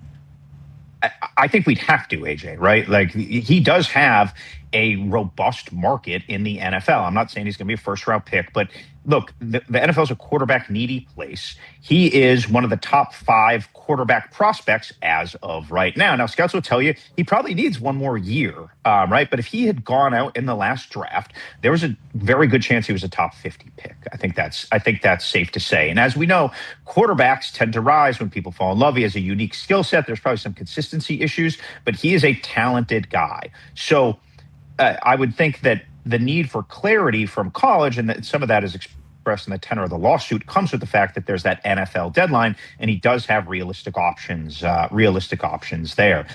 If he does go to the supplemental draft, AJ, he would be the most prominent supplement. There really hasn't been a prominent supplemental draft entry since Josh Gordon. I believe that was 2012. You can go way back. Dan Marino, Steve Walsh. There are some historic supplemental draft entries that are significant, but this would really be one of the most significant in a decade. Some of this comes with the fact, and this is going to sound a little cynical, there aren't a lot of eligibility issues tied to academics anymore, right? Did you say Because Dan online Marino? classes- Did you say Dan Marino supplemental draft? I believe Dan Marino, in doing some research a week or two ago, was a supplemental draft pick. No, Steve Young, I think. I don't know. Was it Steve Young? Yeah, I think Marino's a part of that. I think Steve comes out of the UFL. You're right. It was Steve Young. I'm sorry, guys. No, don't worry. Dan Marino, Pittsburgh guy, Paisan. I was like, holy shit, I can't believe I thought I was missing something from. He went to high school with my dad. I thought I was missing something in the entire story of it all. But yes, there are still dogs that have come through there. Bernie Kosar, obviously a beast. Steve Young, a monster. Steve Walsh. Yeah. Yes, of course. 2 in Terry Miami Pryor. there, actually, which is kind of interesting little Mont tidbit. Brooks. But yes, this is a fascinating case. Yeah, my fault on Marino. That was wrong. I apologize. Listen, Pete, it happens to all of us. It's live fire. You know, these are things that are happening between the brain and the mouth. Isn't that right? Yeah, I mean, let's certainly not make a habit of this type of stuff, Pete. But we'll let this one slide. And when Thank you, Ty. No problem. Hey, because Pete, we do that. Okay. A lot. Not you. Yeah, that is not not your game. This is not okay. We got a lane. You got yours. Let's make sure we keep those separated. Speaking of lanes and being separated, is it a contentious time in college ball? Go ahead, Tone. Yeah, Pete, it does feel like it's kind of a contentious time between the 12 and 16 and 2014 playoff. The SEC is having their media meetings, whatever, right now. And there's some talk coming out of there that the SEC is maybe throwing up some smoke, that they were just like, you know what, we're going to separate from everybody else and do our own thing. Is that just posturing because they're trying to get something, or what's going on with the SEC right now? Tone, I call this meeting season complaining season, right? Like people are adept at pointing out the problems, as we've heard at the Big Ten last week, and we're hearing a bunch at the SEC this week. The solutions to these very complex problems are not imminent, I would say. Now, it's interesting because the Georgia president, Jerry Moorhead, initiated some of these ideas, and Kirby Smart echoed them yesterday. Hey, we'll just break away and kind of play each other. And again, like it's strange credulity to think that is rooted in any reality. I would say this. Wow. Part of which makes me. Strange credulity rooted in any reality. Holy shit. Quote unquote. And he's go ahead, back. go. Yeah. And he's back. Great to see you back after the whole Dan Marino kerfuffle. Yeah, you know, there, okay. But you're right. Through your strange reality that you were situating about there earlier. Yeah. So a lot of the issues that the SEC, especially Jerry Moorhead, is complaining about, it has to do with enforcement. He called anarchy the current state right now. And as the College Sports Commission is about a year old, it certainly has been a little bit clunky as it has come on boarded. But what has sort of made people chuckle here in the bar rooms and hallways of these SEC meetings is, you know, the SEC, if you look at its history, has had a difficult time following rules, much like schools in the Big Ten have and the Big 12 have and the ACC have, right? So it just all of a sudden, if the SEC was governing itself, I don't think everyone would be like, oh, we'll follow the rules and we'll do a cap and we won't try to get injunction to get half our roster to play. I mean, the CSC was a byproduct of the impotence of the NCAA, and now we have early impotence of the CSC. And if the SEC or the Big Ten or one of these leagues was in charge of themselves, I don't think it would change behavior. What has to happen is there has to be some heft and some discipline that has to come into play here. We just simply have never seen that in college sports, and it doesn't feel like that is just going to come upon us. We'll see if there's any teeth to the CSC as it moves on and it tries to decipher these deals but roster prices keep going up, and that's why the universities, especially at the presidential level, are really feeling the stress. We'll see if they have any teeth. Do you got any bite to your bark, or do we just have all hearsay and kerfuddle chatter? So there's certainly a lot to ponder in the college football real estate, but Elko's come out and said, give me 50 teams. Yeah. They're not. Shit. I made the playoff every single year. And then you heard Petiti say, I believe through your reporting, it's like we would like our teams that are investing a lot of money to have a chance to pay off. So they want more teams. And then ACC came out. They had their take on it all about 12 team, why they think 12 teams should be good, which would be interesting because the ACC probably feels like they'll get squeezed out and there'll be a bunch of Big Ten and a bunch of SEC teams and they'll just be sneaking in as if they're the MAC all of a sudden. Yeah. There's a chance that that's how they view they might get treated in this whole thing. So it's an interesting time where everybody has to get on the same page, but guess what? Seems like we're in different books. Mm-hmm. There's even fighting in the SEC. I know Sankey wants to stay at 12, but there's some coaches who are saying they do not want to stay at 12. And then you hear Kirby say, I don't have the answer, so I don't want to hear it. He was actually on that podcast. What was the podcast we watched him on? Down Under? At the golf. It was incredible. They did a great job. I forget. They set the table very well for Kirby to kind of give his in. I do think Kirby is open to all. I think Kirby's like, I would like to not go on the record to having the right answer. I don't know what the right answer is because he's very realistic. A lot of these coaches are realistic. And when it was 2 teams, people were pissed. When it was 4 teams, people were pissed. It's 12 teams now, people are pissed. Mm-hmm. I think a lot of the coaches are like, we don't know.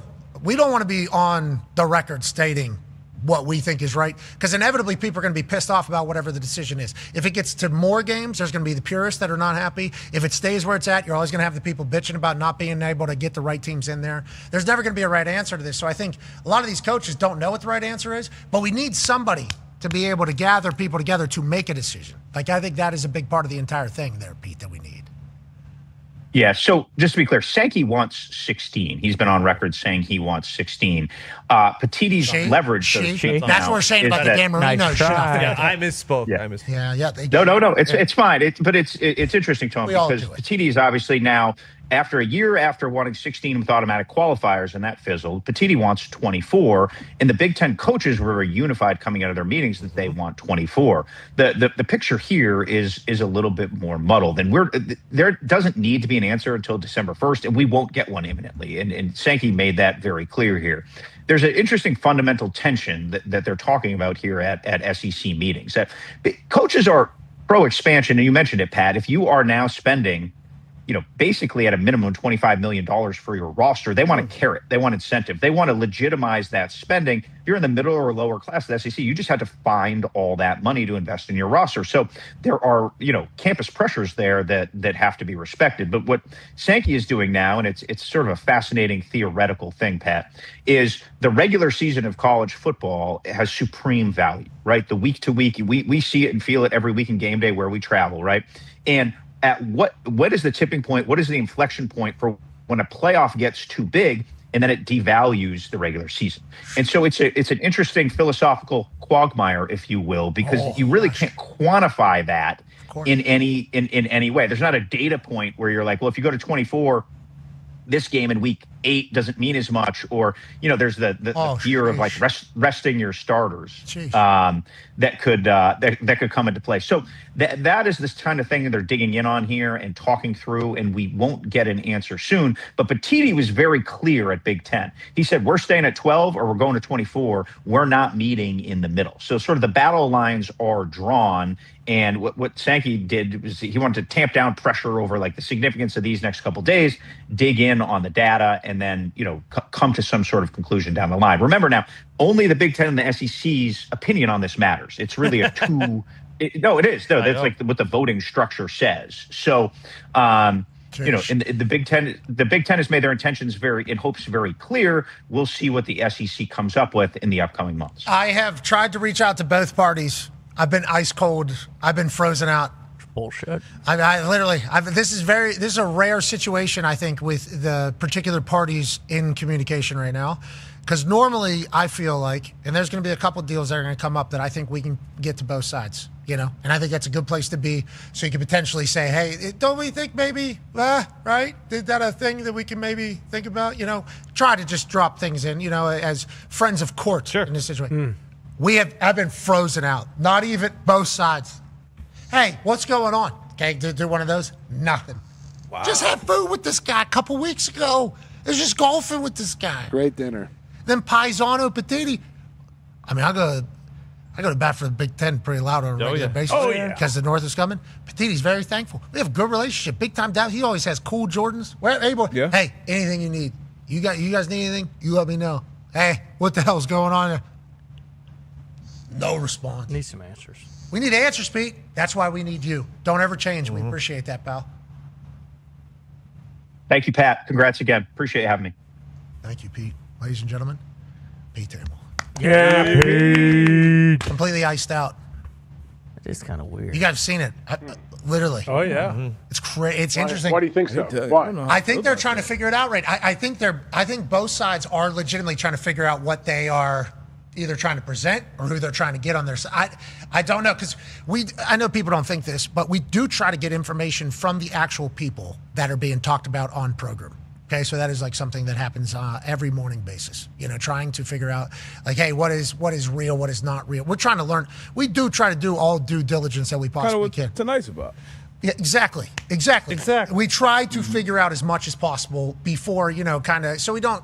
So at least we have more information than everything else that's just being reported online, which we are also reading. We all live on our phones. So it's like trying to get as much information as possible. Normally able to get something. Normally able to pull something. Kind of a cool thing to be able to do that, actually. It kind of pays off for us on a more often basis than it does not. This one's been tough. It's a couple of days of trying to get some info. Yeah. And I think it's because we lost to Emmy last night. Probably. It could be. They might have a no leak agreement. They might be like, hey, if someone leaks it from your side, we're going to 24. If someone leaks it from the other side, we're staying at 12 forever. But that is a fascinating argument that they're both making, you know? Because Petiti can, especially if he has all the Big Ten coaches on board saying, yeah, we'd like to do this. And then Elko down south, he says, yeah, I want 40 teams in too, so I make the college football playoff every single year. There has to be something. So it's like down in the SEC, it feels like there's a lot more open to ideas on what it should be. And then it feels like in the Big Ten, Petiti's got the boys all saying, yeah, for sure. We would like more opportunity to go into the playoffs than not. He's got the Iowa Hawkeyes thinking that they're going to go into the playoffs every single year. This is how it should be, right, with how much we're investing and what we do for football and how much better our conference is. So they're all probably pretty good. And then Sankey's down there trying to figure out what's right, because there's probably SEC coaches that won 24 teams as well. Oh, yeah. Yeah, because that makes their life a lot easier if you're in the college football playoff. Yeah, we would like that. And then Sankey's like, what about, like, let's make sure we keep this what we keep this. And then Petiti's thinking the same thing. Yeah, you know what this is? This is the North's time, brother. So we would like the opportunity to have more. It's a fascinating give and take between two very talented businessmen, okay? Petiti and Sankey, two very, very good people at kind of lobbying, pitching, negotiating, idea, execution. Obviously, that's why they are where they are right now. And I think they both feel very strongly in their own camps. December, we have to have an answer. I'll be fascinated to see how they get to it. I'll be very, very, very fascinated to see how they get to it. Yeah, because if what Pete is saying were really their two votes are the only ones that matter, you could see how it'd be like, well, they can just work together and then find something very advantageous for both. But like the two conferences they're kind of adversarial in nature. So like neither one of those guys is going to want to, when this is all said and done, be like, well, you know, like we made out pretty well, but the Big Ten did kind of get, you know, they got a little bit of a leg up on us. Like neither one of them are going to let that happen. So like you could see this actually kind of like them locking horns for the next 6 months or whatever. Oh, and the problem is too, like those matchups that you mentioned where I was playing, I forget which team, but those, you know, matchups from really 15 to 24.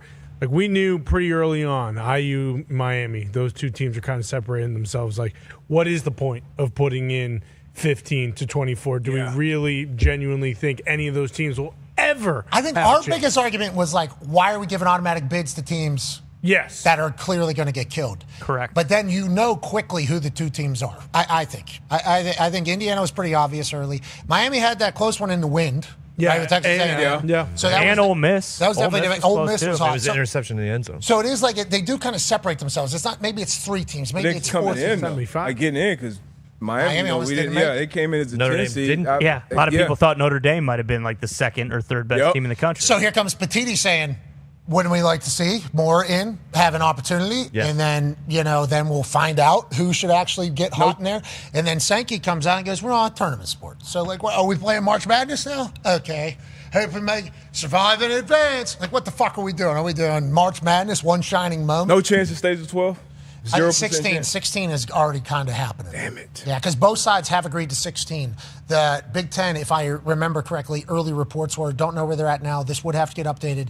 Early reports were Big Ten would only agree to 16 if it was then inevitably going to go to 24, allegedly, and SEC agreed to go to 16 but only keep it at 16. So I think both sides have agreed to 16. That'd be better, at least, just because then there wouldn't be like a couple irrelevant ones. Because to what you guys were just saying, like, yeah, Notre Dame was a little bit further out. Even Vandy was a little bit further out. Texas, some of those teams being in it would have been better, but it doesn't really matter in the end. Ladies and gentlemen, let's pivot away from the college football, the number 2 sport in the United States of America, and go to the number 1 sport in the United States of America, the NFL.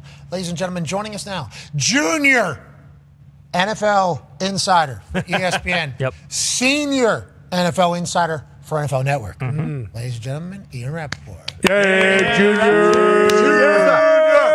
Junior! What up, Junior? I'm not offended by that, just so you know. No, you shouldn't be. Because you're young. Look how young you Yeah, are. look how young you are. Look how young you are, Junior. Right in the middle now. I appreciate that. You're glowing. Yeah, you are glowing. What you got going on? You Don't mind if I tweet something while I talk to you guys. Oh. New statement from Josh Jacobs. I'm sure we want to get into that, but Okay, so actually, what is the update, please, so we can learn about it a little bit? Because that's very serious allegations, it sounds like, from yesterday. I believe there's some updates. Go ahead.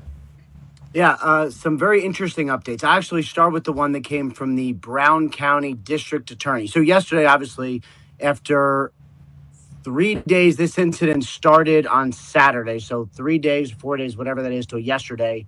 He gets arrested, 5 charges, including strangulation, including a accusation of assault, domestic violence.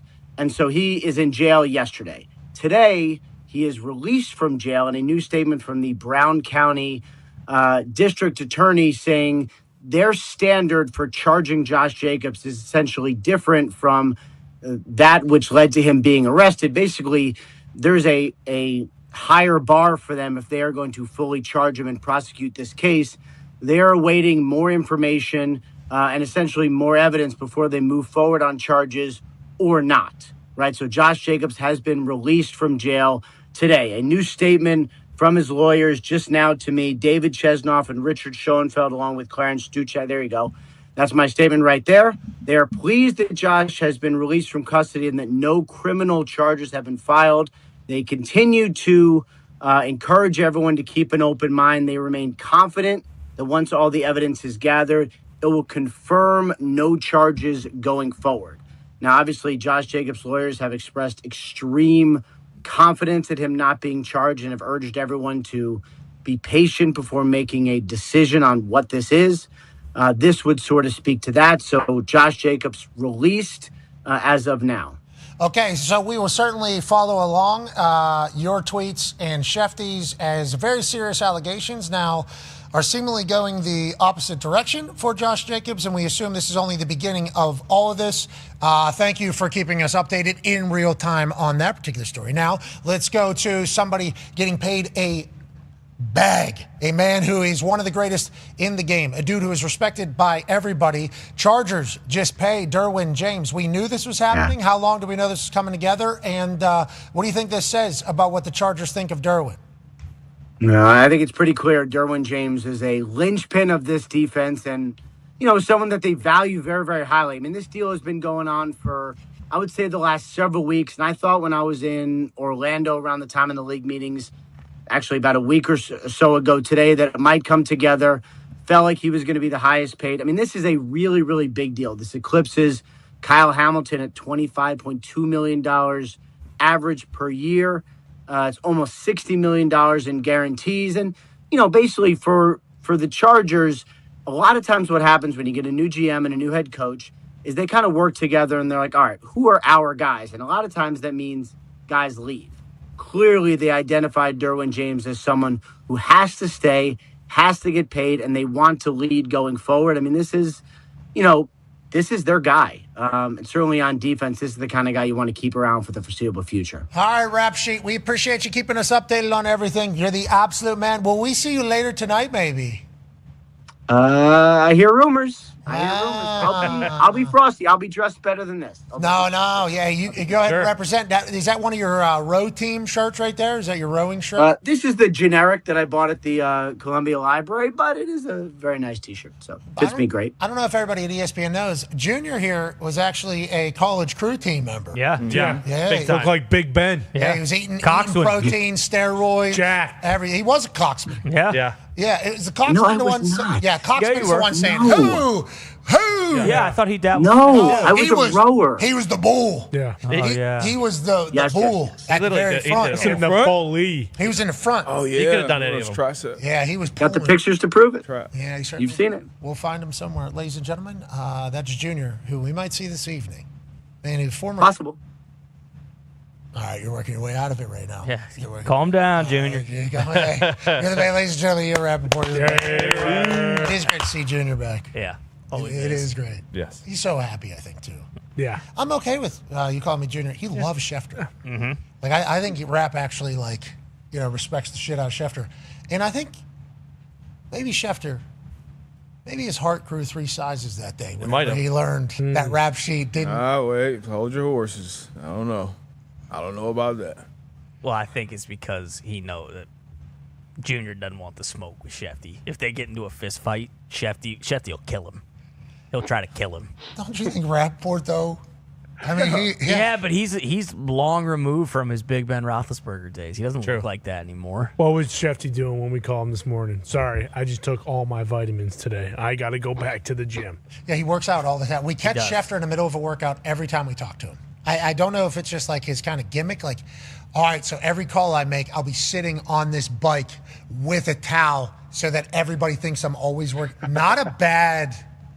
What if that's just how he does it? But either way, at least that's what he's putting off. For Rappaport, he's either dropping off his kids at camp or he's curled up by the fire with hot cocoa. Ladies and gentlemen, yeah, you're right. Ladies and gentlemen, joining us now, the man that Rap Sheet was just chatting about, fresh off a massive announcement of his brand new deal with the Chargers, a man who's a 5-time Pro Bowl. He was an first-team All-American in 2017. Okay, he was on the all-rookie team, which is a big deal. Yeah. Okay, that's a big deal. 5-time Pro Bowl, 4-time second-team All-Pro, 1 first-team All-Pro, and also... Everything DB.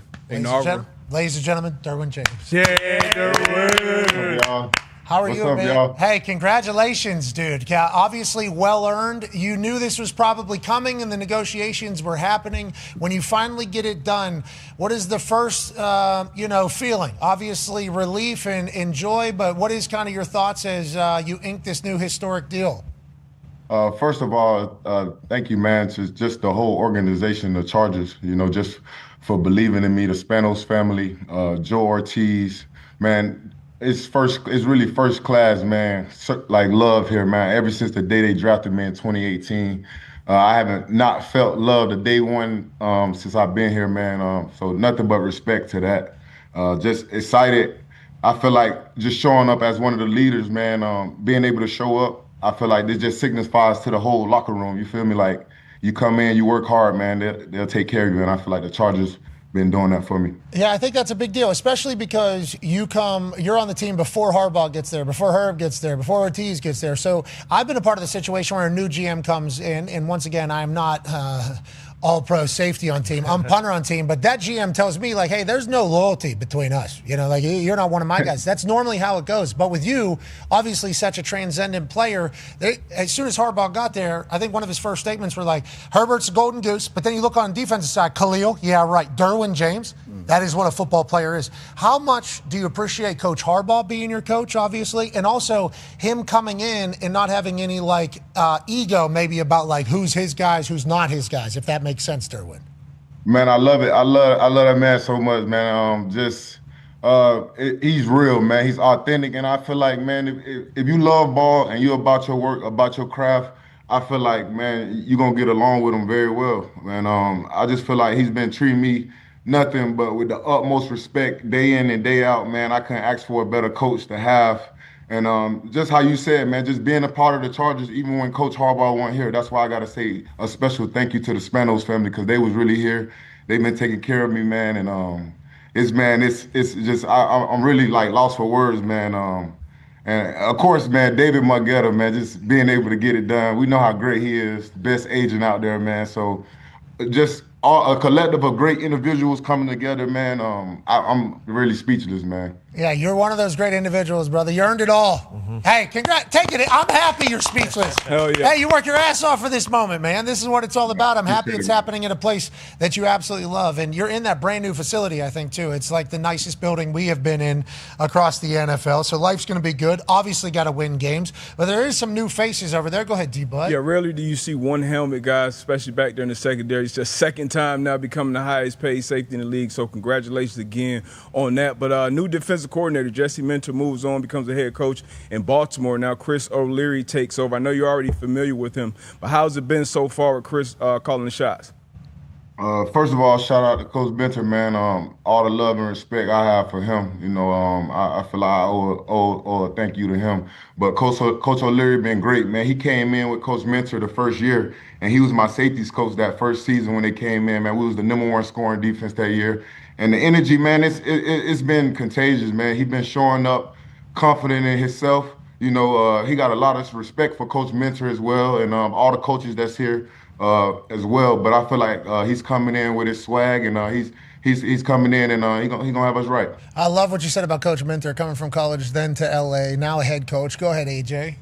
Yeah, Derwin, I guess what can the people in Baltimore expect with Jesse Minter coming in as a head coach from all the time you spent with him? Obviously, as your D coordinator, what do you expect from Baltimore? And I guess how excited should they be? They should be very excited, man.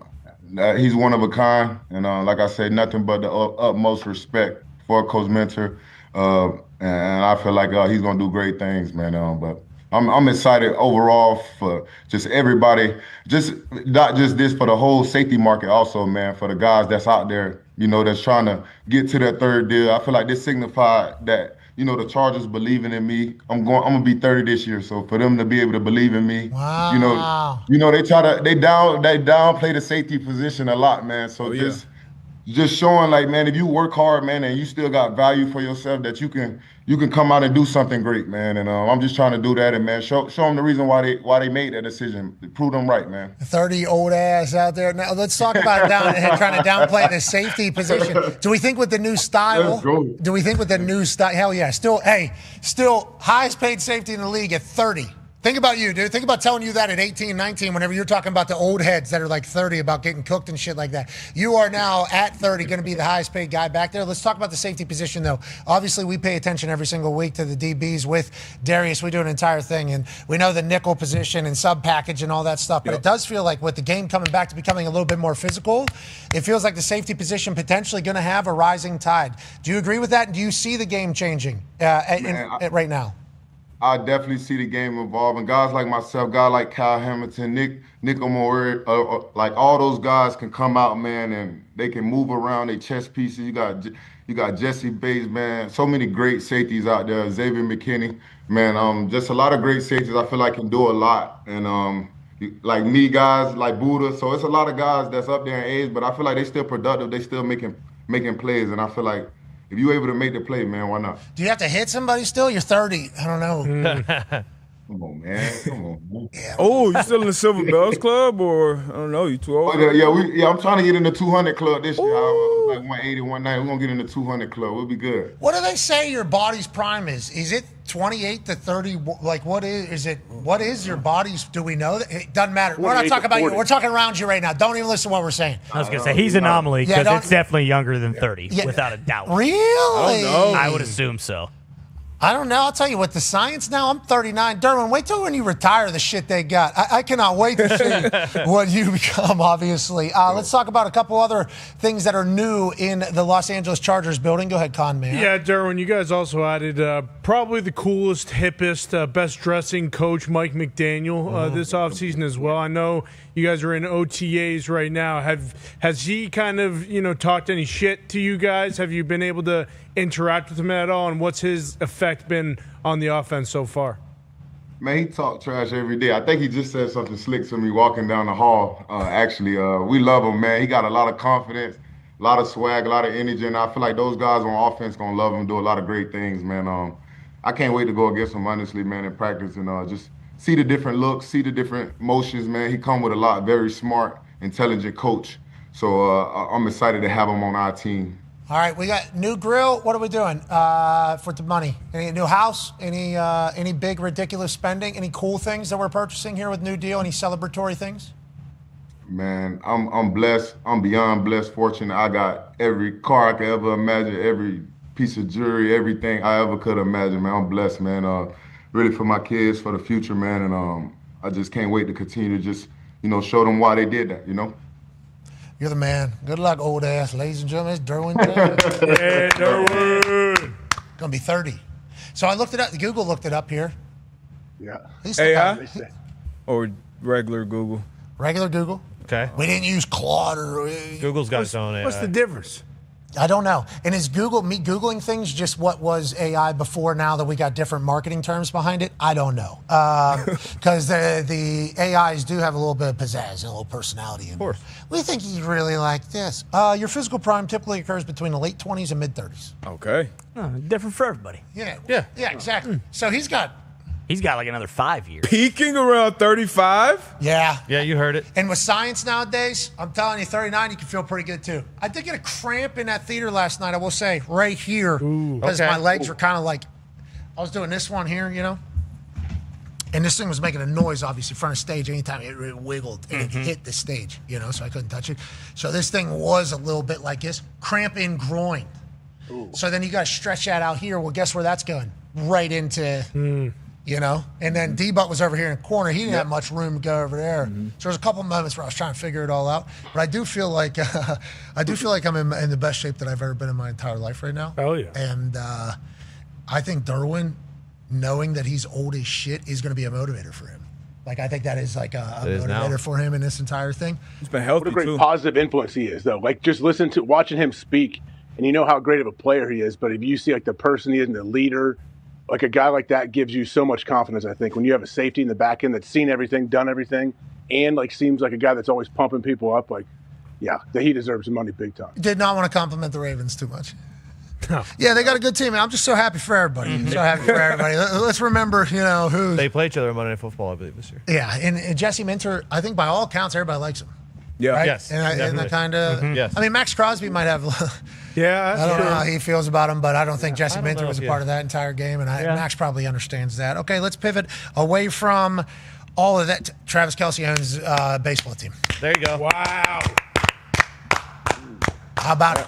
Travis Kelce owns a portion of the Guardians. Congrats to him back in Cleveland, obviously, this past weekend for the Cavaliers to quit in front of him and Taylor Swift, which we don't like. He's getting married, I do believe, at some point this upcoming summer. He still has Garage Beer. He's back with the Kansas City Chiefs. Excited about that. Obviously, in GOAT discussion, seemingly everything going in Travis Kelce's favor. Congrats to him on all of it. Getting the Cleveland Guardians is sick. I like anytime players get into ownership. This team, good, right? But also a low-spending team that is, like, very good. Last year, I remember we were in Cleveland. I think they were putting on fireworks because of how much success they were having late in the season. The Guardians are actually a good team, right? Yeah, kind of just play the right way. Don't have any, like, major superstars. Don't spend a bunch of money, but they consistently win, and they make deep runs into the playoffs. And then, Mahomes owns a piece of the Royals. I wonder how much they talked about, like, hey, this is a great investment. You should do that. And he loves Cleveland. And so. Patrick Mahomes' announcement of this was not like a Pretty good. I forgot Travis spiked one. Oh. Yeah, I didn't. You remember that? No. That's not great. Me neither. I don't remember that at all. So now that he's an owner, he's obviously going to get over there and work on that. Yeah. But I would assume at his size, with how much he was trying to rip it right there, once he figures that out, there's a chance we got some real Hum it a bit. Yeah. Maybe he'll be closer for the Guardians as well down the stretch. Maybe he does play in the NFL and close for a team that he's Jackie Mooning for, because he could potentially sing during a seventh inning stretch as well. Yeah, definitely. So now he's team owner, closer, and seventh inning stretch entertainment. That's Jackie Moon football. That's Travis Kelce baseball potentially. Yeah, he's also a part owner in Alpine F1, and they made an announcement today. Huge Him and Patrick Mahomes actually are joint investors in that. They made an announcement today. Gucci Racing. Okay. Yeah. The car looks awesome. Is it a sponsorship deal? What is this? Good transition, though. I mean, greatest race probably ever. The pinnacle. Indy 500 Monaco coming up? had its closest finish that it's ever had, .02333, as Felix Rosenqvist gets a huge win. He had been leading, okay, then a yellow flag came out. There was a lot of cautions throughout the entirety of the 500-mile race at the most historic racetrack in history, but the finish was outrageously entertaining. It was electrifying. Little baby Midas got a chance to watch this, obviously, through and through. He might have been sleeping, snoring, eating through it, but his body was certainly around the display of a sold-out 350,000 capacity crowd watching the closest finish in the history of the most historic race. It was a beautiful Sunday. Wow. And then I did see the F1 people take off their minivans, looking like sprinter vans, like Amabu is driving, and take that entire thing off. And He needs to be on the track. Amabu could not drive in G1. He's a little bit too aggressive. He was our sprinter van driver last night. Jeez. We thought we were dead 15, 20 times Yeah. and sick, but he was making moose.